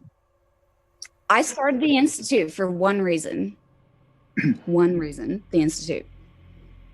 I started it as a public-facing persona to disclose anti-gravity technology through, because I told Mark this. If you stick your neck out in public, at least someone notices if your head gets chopped off. If you stick your neck out in private, fuck you. They will bury you. They will burn down your house while you're sleeping in your bed, and it won't even make the news. That's why the Institute exists. So it's a platform of credibility and public-facing persona. So, like, sorry, my laptop's falling. So I need to establish that, like, at least 3 months ahead of time, which is basically now, to be real. I need to disclose soon, man. I need to publish soon because it's like escalating. It's getting more and more aggressive. Like over the past, this has been going on for like, I don't know, 4 or 5 years. And over the past 12 months, it's been like escalating, like more aggressive, more invasive, digging through my pantage, like digging through my underwear drawer and sexual threats over the past like 3 to 6 months. And now I'm like, fuck, I have to publish. Fuck, I have to publish because like, it's only going to get worse until I publish. There's no way out of this. There's no way out of this fucked up situation until I publish. Fuck, but like the thing is too is, I mean, we obviously can't comprehend like the science behind everything and shit, but I'm just trying to think how like advanced we would have to be in order to be on some time traveling type of shit. Think about like this, bro, right? So go back however long the pyramids were built, right? During like those times, right? Yeah. So imagine us going to them and showing them an iPhone. They'll think you're fucking like crazy, like this is fucking witchcraft. How the fuck do you have all this information on a fucking phone? On a fucking like piece of glass and like it's a box. How does that work? They'll think you're fucking crazy. So just think about like that. Maybe someone in the future like they're or maybe they already have technology to do that, but we just can't right now comprehend it. Yeah, it just seems impossible for us, but in reality, it's not. Yo, that shit is so trippy, bro. Cause like that means the amount of like knowledge that they must have is like, it's literally like it goes into. Have you ever heard of the looking glass theory? Well, what is that? It's that we're just a test. We're just an experiment? No. Well, in a way, yes, because it's them, the aliens in the future, looking at us through like a portal, just observing us, making sure that whatever happened to them happens to us, or basically them. Bro, this is literally Interstellar, bro. Yes, in a way, yes. Have you watched Interstellar, or do you know the plot? I mean, I don't know the plot, but like I know there's a scene where like the main character, he's literally looking through a glass, and seeing like his memories, no, or something, or that's basically like what it is. But what the whole thing is that the Earth is dying. Yeah. The Earth is dying, and they basically get sent on a mission to find another inhabitable planet, right? So basically, like, we could go over to a different fucking planet and survive, right? Yeah. So that's their mission. But in that mission, they end up going into a black hole. I think something happens where I think the ship so he has to sacrifice himself by going into a black hole, and then the other ship goes to the actual inhabitable planet, right? Yeah. But in that time, when going into the black hole, because in order to so basically what they had to do is they had to use this black hole. They had to use the gravitational pull, since it's like kind of like that, to kind of like slingshot them back home. No, to the other planet. Okay. Right, they had to use that force to slingshot to the other planet. But in that, the captain, the dad, he had to sacrifice himself so he could stay on that ship, and then the other ship leaves, right? And then he ends up going into the black hole, but the black hole ends up being like a tesseract. I don't know if you know what that is. It's kind of like a 4-dimensional thing. Box, like a box. Yeah, it's kind of like a box. Yeah, like the fucking tesseract in Avengers, like that. Yeah, but it's not just that though. It's like a 4-dimensional like reality. Kind of like like they literally built that shit. Okay. Right? And then it's basically for like, how do I explain it? So it's so that we did everything right. Yeah, that's literally what it is, bro. So they changed the past, and they helped from the future. The humans, all of them saying they didn't send us here to change the future, they sent us here to change the past, right? But who he's talking about as they is humans, themselves. So they made, the humans made that pocket dimension. That's what it is. It's like a pocket dimension. They made that pocket dimension so that the dad tells the daughter, like, I guess the right equation or some shit like that. But it had already happened, because the daughter, when she was younger and shit, she was saying that there was a ghost in her in the bookshelves and shit. But in reality, it was the dad, and it was the future fucking with the past. So it was the future was helping the future, which helped the past, which if that would have never happened, it would have changed the past. The future would have never existed. So they needed to do that in order for everything to be good. Because if not, humans would have died. Cooked. Yeah. You know what I'm saying? Humans would have been cooked. So like on some crazy shit, that's probably what the fuck is happening. I mean, that's what they say it is. That's literally, you just explained what the whole concept of Project Looking Glass. It's literally what Interstellar is, yes. And I just find that so crazy. Again, like I can't comprehend that, but at the same time, I don't think it's impossible. And like I 100% believe in aliens and all that stuff, but the fact that the aliens might not be aliens, it could just be us in the future and shit. And the fact that they said that some of them went underground, and I remember seeing a clip that I talked about way before of Podcast Paranormal, and they talked about how one of them like there was someone that was featured on the podcast, and how he went underground, or like the aliens showed them how to get to underground to like a civilization or something like that. And like some of them came from underground, bro. And another crazy thing too is that guy who recorded that UFO, he like, I think recently, like 2023, he started having dreams about like some ancient technology or like something that's gonna be discovered underground, like in the, like I think under the pyramids, something like that. What the? Which again, that could be possible too. Yeah. You never know. But yeah, bro. I'm just like I'm literally just trying to understand, and there's so much stuff that like we don't know to even explain, like any like scratching the surface of everything that we're talking about. Yeah, right of now. course. Like you need to be like, I need to be like a fucking like a researcher or something, bro. Like a fucking astrophysicist or some Yeah, shit. Like, yeah. Cause bro, like I'm thinking about it right now, and it's like how would it even be possible for fucking time travel to happen, right? And like, bro, cause the way everything works is like it's just like a continuous like flow, right? But these motherfuckers have to do something where they either fucking go fast. But the thing, it's like since we're in a 3-dimensional world, right? The way we exist, Yeah. so everything is like moving together.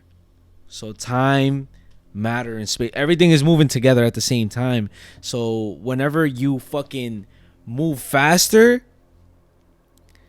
it like distorts everything else. Like for example, if you move faster, time shrinks, right? Because you're like moving faster than time, right? But like, how the fuck are they gonna move back in time if time is like, I don't even know. You see, that's something we wouldn't even explain, like be able to explain it and shit. Because I'm pretty sure even the fucking smartest of fucking scientists out there and professors, they can't even barely explain it. Like, how the fuck would that even be possible, bro? If time is like a constant thing moving, it's like a constant like stream. So like, you can't even go past it because that doesn't even exist. Yeah. Or does it? Or does it exist? That's what I'm saying. Because even in the future, it's like already past. You know what I'm saying? Like right now, we're technically in the past already. Yeah. Because time is such a big ass like concept, right? Like right now, we're the past. So we're constantly living in the past. Like we're never like, because we're like right now we're moving. Mm-hmm. Like we're in motion right now, which is fucking crazy to even think about right now. Like me, what I was gonna say next already happened. It's just that we haven't like the you know what I'm saying? Like me going home, that already happened. It's just that we haven't like, we haven't done it yet. We haven't gone there yet. So like, okay. What the fuck? What? All right. What about this theory, right? I don't know if someone made this theory, but I just thought about it in my head, right? So what if, right? What if the thoughts that we have of manifestation, all that stuff, is there like, what if that already happened? We're just manifesting it happening. Mm-hmm.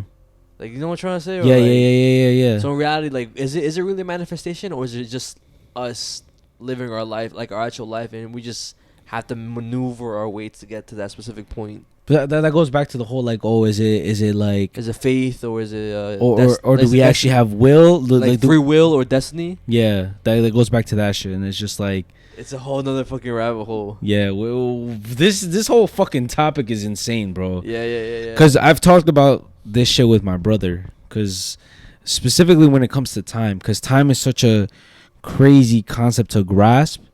Because what I always tell my brother is, we're the reason why time exists. Okay. You know what I'm saying? Because let's say everybody was to die right now, right? I'm not saying like God forbid that happens. Let's say everybody was to die right now, and we wake up. We wouldn't even know how long it had been since we all died. For all we know, it could have been 1 billion to 20 billion years. Yeah.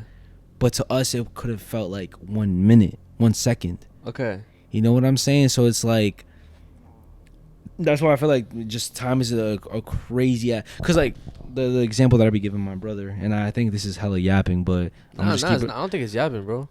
Like the example that I give my brother and shit is like when we go to sleep, right? Time doesn't exist, but it keeps going. Like time doesn't exist. Yeah.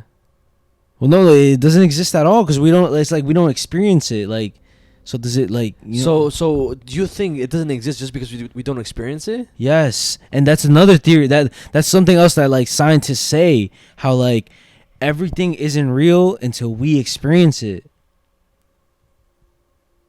Okay. You know what I'm saying? Like if we cease to exist, if we don't exist no more, the universe doesn't exist no more. But it does, though. What do you mean? But like, how, like, it's still out there. It's just that we don't exist. But like, nobody's there to experience it, so it's not real. A perfect example, like the way they do it, they say it, right, is if we put a rabbit in a box, Yeah. and close the box and you can't open it no more. How can you prove that the rabbit's really in there? By shaking it? No, but like let's say like we can't touch it, we can't see it, like it's like an unbreakable box. Like you just leave it there. How can you prove that the fucking rabbit's in there? You just gotta wait till the rabbit moves or something. That makes a No, noise. but it doesn't. You can't hear noise, like nothing. Okay, so I can prove it. We can't prove that it's real. Unless we literally see the fucking rabbit. Let's say I did it, right? And I tell you, yo, there's a rabbit in there. Yeah. All right, how can I prove that there's literally a rabbit in there?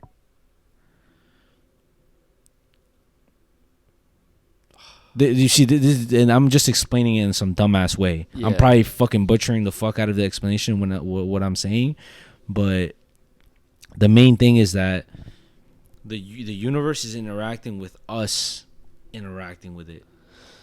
But like the thing that fucks me up, right, is if one of us dies, time still goes though. Yeah, you're still experiencing it, right? Yeah, so time still goes. It's just obviously like you're not with us no more. Like the person's not with us no more. But that's what they say. Time heals everything. No matter if something like bad like that happens, time moves on. Like whatever. Like if something bad happens to you, people always say like with time shit gets better. Like I don't know. I just think like no matter what, I feel like because by you saying time isn't real, like we create, like we make time. That basically that's basically you saying that we're like the center of the universe, but we're not. But I feel like low key dead ass. But that's not because I don't think so though. Because you know why though? Like why I feel like that is because we're the only thing that's conscious. Maybe there might be other fucking alien species that are conscious. Yeah. But like I feel like by us being conscious and aware, it makes it real. Yeah. A perfect example is like a jellyfish, right? A jellyfish has, it doesn't even know it exists, right? Why? Because it has no heart, no organs. Like it has no like processing power to understand its existence. So is it even like there? So how's it fucking moving then? What the fuck? I don't know. But this whole thing is like fucked, bro. What the fuck? But that's that too. Like there's a reasons why has to be a reason why we're experiencing this and we're seeing this, like, and we're here. Like we could be like we're alive, we're aware, we're real. And then that goes back to the whole I think therefore I am. That's how we know we're real. Yeah. Because we're recognizing our own existence. Like, bro, we're here right now, bro. Okay, The right? fuck are we even saying? What the fuck are we even talking about? Nah. It's good. But just to end off this whole thing, bro, it's just crazy the fact that scientist talked about that thing, and then like 2 years later she dies. Like she allegedly in her own house, her own room, and that goes into another like whole rabbit hole of other scientists because. She's part of like a whole, I think, group of scientists. Like I think there's like 11 or 12 scientists. They're not like in the same like field or anything, but they're just all connected in a way because all these scientists have talked about something that's like world changing or something to do with that, like questioning your reality. Yeah. And they're dead. Either they're dead or they're missing. Yo, but the thing is like why do they want to like stop us from knowing these things? Like it's the same reason why people need people sick. It all has to do with money and control. That's why they want to keep us dumb for some reason. Yeah, for the control reason. But it's like, all right, let's say you teach a random person in the hood about all these things. Like they still control us in so many ways. It's like they want to control us to that extreme, bruh. Yeah. You know what I'm saying? Like, damn. moving on to the next topic, which kind of has to do with control. And I recently watched the show The Lord of the Flies. I had already watched the movie that came out mad long ago, which I feel like was a little bit better than the show. But Wait, this is a show? yeah, there's a show now. Like a 2026 version or like what? Yeah, 2026 version. I genuinely did not know that. It's I like- just know the old movie. It's like a short like series. It's only 4 episodes long. But fuck. yeah, but it's still pretty good. Like I said, I still think the original is better. But what I'm gonna talk about today is how I feel like disturbing and crazy the show actually is, or just the story in general actually is, because it does involve kids killing each other. Yeah. And basically turning savage, which kind of wasn't their fault. You know what I'm saying? They got stranded in the island by themselves. What happened is that I believe they were students of some sort of like boarding school. I'm not sure exactly how it works, but they're from London, right? Mm-hmm. And they're flying to I don't know where, which is bad that I don't know exactly where they were flying to. I don't believe it actually like says where they were going, but when they were flying and during the time that they were flying, it was during a war. They don't specify what kind of war it was or what war it was, but it was during wartime, right? And their plane ends up getting shot down, and that's how they end up stranded on the island. No adults end up being alive. The pilot dies, and yeah, it just leaves them to fend for themselves. And at first, the boys start with rules and kind of like a democracy in a way. Like, all right, voting. Everybody votes to what we want to do. Whether it's like, all right, who's going to get food, who's going to build shelters. Basically a bunch of rules, right? Yeah. Kind of like a civilized type of way of living on the island. Even though, like, there's nobody to tell them, like, What to do. Or no, there's no adults to enforce the rules, right? So you can't really like there's nobody to tell them what they're doing is wrong or right. Okay, yeah. Basically, right? So they start off like that though. Okay, we're gonna keep a fire going because just in case any ships pass by, they're gonna see the smoke and they're gonna come save us, right? Some of you are gonna hunt. Some of us are gonna build shelters, and the little ones we're gonna take care of them, right? And they were all young, but some of them were older than others. The little kids were basically called litlins. Okay. And they weren't really assigned any roles. They were just they really couldn't do anything because they were like basically babies type shit. Not literal babies, but they were really, really young, right? And it started off normal, cool. Everybody was listening to one of the kids. His name is Ralph, right? And out of nowhere, there was some sort of divide because there was fear that happened because basically a bunch of the kids started saying that they saw a beast. And it was a dead parachuter that ended up landing on the island, and the parachute like looked like flapping wings. Okay. So like you could just imagine in the night, like you see like the noise, like the And being a kid. yeah, like you're imagining that to be like some sort of fucking monster, right? So it lands on the island. They say, "Oh, beast is on the island. The beast is on the island." So now fear is in everybody, right? Everybody believes that there's some sort of beast on the island. The other character who is basically the main villain, or one of the main villains, his name is Jack, and he basically starts separating the group with fear. He starts saying like, "What?" Sorry to interrupt you, but wait, is Jack? Hold up. Is the person who plays Jack in the new Lord of the Flies, is he the same one that's gonna play Draco Malfoy? So that's where that's from? Yeah, his name is Lux. Oh, I didn't know that, bro. Because I remember I showed you the scene, but I didn't know it was from the Lord of the Flies. That's fucking crazy. Yeah, bro. which it just came out, but that makes sense. Okay. But yeah, so he's the main villain and shit. One of the main villains, like I said, he starts separating the group with fear, saying like, "Oh, like if you're sticking with me, you won't have to be afraid of the beast. We're gonna have an offering for the beast. We're gonna hunt, and basically we're gonna be not afraid of the beast." So when that happens, they end up like becoming more savage. Yeah. Like they say that they don't believe in rules. We're gonna have fun. Like, we don't need no responsibilities.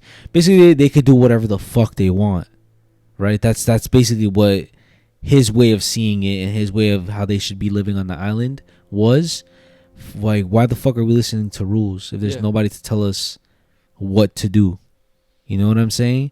So that's what ended up happening, and all the kids ended up becoming savages in a way.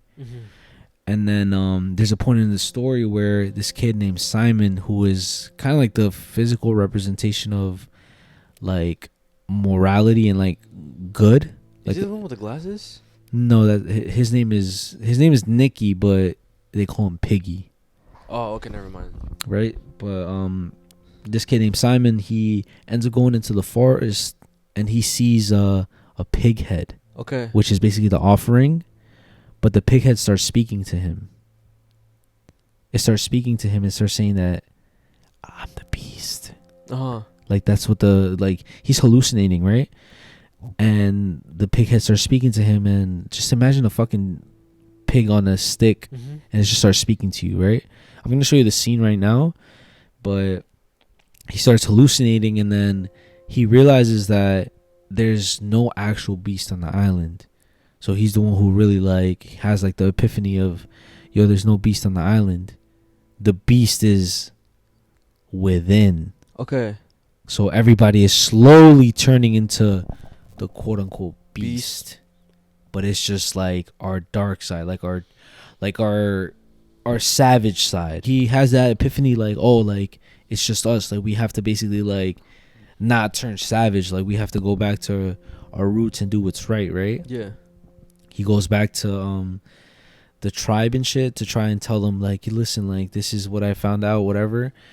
But as they were doing like some sort of like chanting and dancing, they see him running through the woods and they confuse him with the actual beast. They think that he's the beast, so they end up fucking like killing him, Like stabbing him to death with like those fucking like spears, right? Or something like that? in the show they show spears and shit, but in the book it says that they do it with their bare hands and teeth. Whoa, I did not know that. So I think it's hella different, like from the book to like the actual movie and show, because I think in the movie too they stab him. I remember seeing that scene. They do it with spears too, but in the book it says like bare hands and teeth.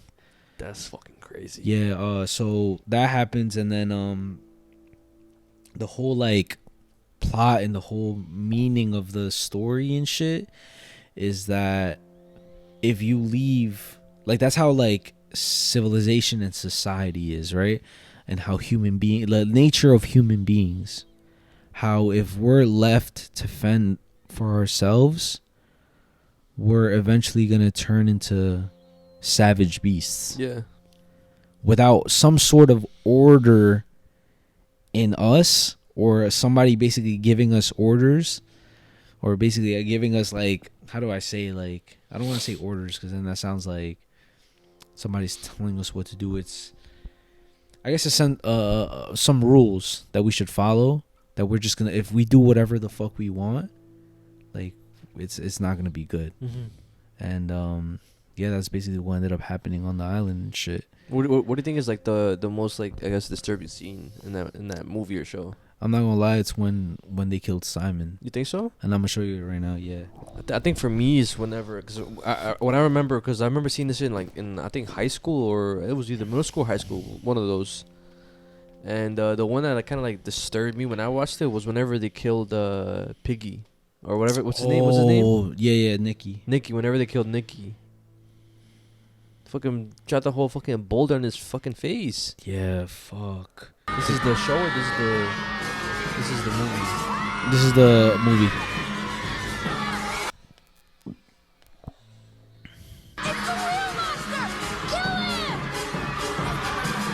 Yes, I remember seeing this scene, bro. Yeah.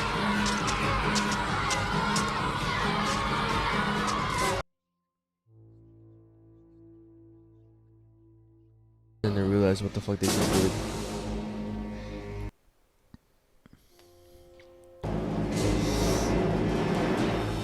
Yeah, I remember. Oh my gosh, I remember seeing this, bro. Yeah. That's what I'm saying, bro. And like, fuck. I guess the real like deep meaning behind it and shit is like it takes me back to this song. I don't know if you ever heard of it. It's called "Sympathy for the Devil." No. By the Rolling Stones. Mm-mm. So basically, the whole like theme of that song is like everybody points to the devil, saying that he's the reason that everything happens. He's the root of all evil. But in reality, what he's telling us in the song, what the devil is telling us in the song, is that he's just there. That we're the ones who have control of doing the evil, or We ultimately decide if you want to do the evil or not. He's just observing, and obviously he's enjoying it because we're fucking up. But ultimately, it's us. It's our decision. I guess he just puts the thing in front of us, and it's just us to decide like if we want to do it or not. Exactly. And in the island, that's what happened. They had complete control of everything that was happening. They could have just followed the rules, stuck to, the civil way of living, but they decided to be on some savage shit, and then they ended up killing each other, bro. Yeah. That's fucking crazy. Yeah, guys, that does conclude our episode 194. Hope you guys enjoyed, but obviously before we do on the podcast, you already know, Patreon shoutouts and supporter shoutouts. Shout out to the Patreons: Ant Lonely Bands, K Loves Dro, Chotty Rich Trades 23, Jackie 420, Monchi Monse, El Chubby, Mezziah's Clown Girl, Nenecito, Pablito the Goat, Lola, Dulce, Roxanne Miranda, Andres Vega, Caro, Alexis Diaz, Los Locos Nunca Mueren, Margarita la Pinche Tóxica, El Pitufo Pitudo, Fabian, Sabrina, Krista Freak, AOJ DiMaggio, Batmain, Tintin, Allen, D.O.C. Sharknado07, Jocelyn, Ricardo Soft Fee, Vic N20 Loco, Anguiano03, Frank, Nosabo Kid 006, Ricardo's Good Boy Van, Nadeli Loves Mezziah, Zen Rim, Mezziah Fine as Fuck, Monica Limon, Monkey D. Luffy, That Mom Mimi, Jasmine T, Benito Camelo, Melissa.co, Zeus the Sparky, Carrie Reyes, Jason Garcia, Roxana Segura, Grace Perez, Ricardo, just shut the fuck up and kiss me already, Kevin Banks, yeah, crazy, Yair Torres, Mezziah got that, yeah, Yovi Santiago, 88 Falling, Arnulfo Mendez, Gustavo, Mando Beltran, Tita, Puro Pinche Clown Boys, Leslie with the pink hair, Chiquilina Lopez, De La Comes Toda, OMG Lupe, Anaí, Retardo Irentri Vargas is crazy, Jesus Chavez, Pascual Zuniga, Jose, can you feel it? Aguilera. Why'd you say it like that? Because it's a question mark. Oh. Licky on Ricky's Dicky. Yo, what the fuck? Yo, no, that's a crazy one. Jaime Alvarez Bavera, Abel Mendoza, Jennifer Montalongo, and That's Space Guy. we fucking love you guys. Shout out to people over on YouTube. Shout out to Peter Cruz 746. Shout out, Peter. Puro Perro Clown Boys Carnales. What the fuck? Oh no, Carnalgas. My birthday is next week on the 17th of May. Let me get a shout out. Me Ray. You guys shout out Peter. Happy birthday to you, bro. Happy birthday to you. Happy birthday to you, Peter. Happy birthday, dear Peter. Happy birthday to you. Happy birthday, bro. Love you, bro. Thank you for your support. You smell like a zoo. You look like a monkey, and you smell like one too.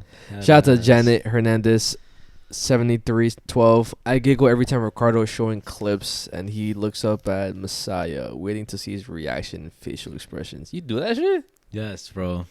Cause you just be watching it like, bro, react to it. You do the same thing. There's so many clips of like me trying of scary shit. You don't react to it. Same shit. Oh shit. Shout out to Miami Jackson 4423. I know I'm late on this, but hey, it's Clown Boys. Shout out, please, from Dallas. Shout out to you, Miami Jackson. Appreciate you for your support. And since you're from Dallas, hopefully you come to the show in Houston. I know it might be a little far, but letting you know in advance. Come through. Shout out to user 82-PN1JG. Never liked podcasts. I never thought I will. But I've been watching you guys for a long time now. And it completely changed my mind on podcasts. Damn. Shout out to, I wish I had your actual name, but shout out to you, user. I appreciate you for the support, and I'm glad that we were able to change your mind. Yeah, make you love podcasts, or maybe you just like our podcast. But shout out to you, bro. Shout out to you, user. Shout out to Abby L22222. The Unnoticed podcast. Yo, I'm a little late and so annoyed. I missed merch. It was fire though. Hey man, a lot of y'all missed merch, but I mean, the ones who did buy it, shout out to y'all.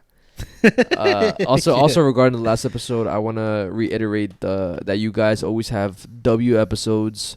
Y'all are hard on yourselves, but I get it. You want to deliver the best. Honestly, y'all could have no specific topics, but just be yapping about random ish, and I'll still feel like it was great. Well, Abby, I appreciate you, bro, and I appreciate that a lot of you guys think like that. But me personally, I want to deliver the best content for you guys, because if not, I'm gonna get triggered, bro. Nah, that's a fact. Today was a yap session, yappuccino the whole way. I feel like. Yeah, it was, but I mean, I fuck with it. Shout out to Voidful, right on time. I've been watching. This is my freshman year, and till now as a senior on her final day of high school. I graduate this Sunday on the 17th. God damn, already? It's fucking May. And I've always loved watching and binging your vids when I had class or studying for my exams, and soon I'll be watching during college. God bless y'all and keep going. Love y'all.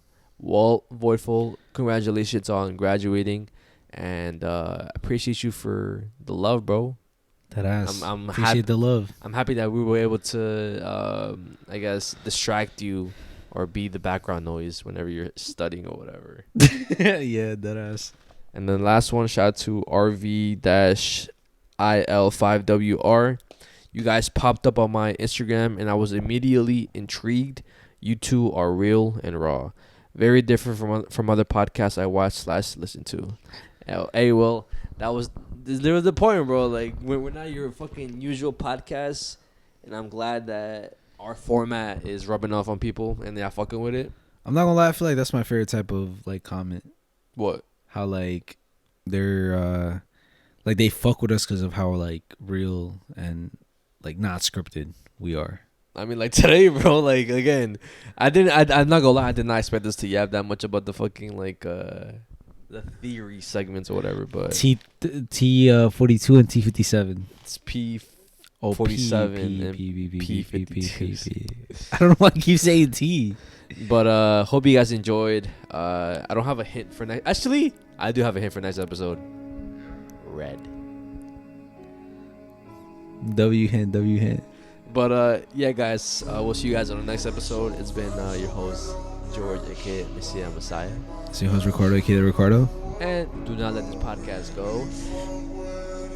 Unnoticed. And yo, that and was mad funny, bro. I'm not gonna lie. You were like, and now that this podcast go. You said, and.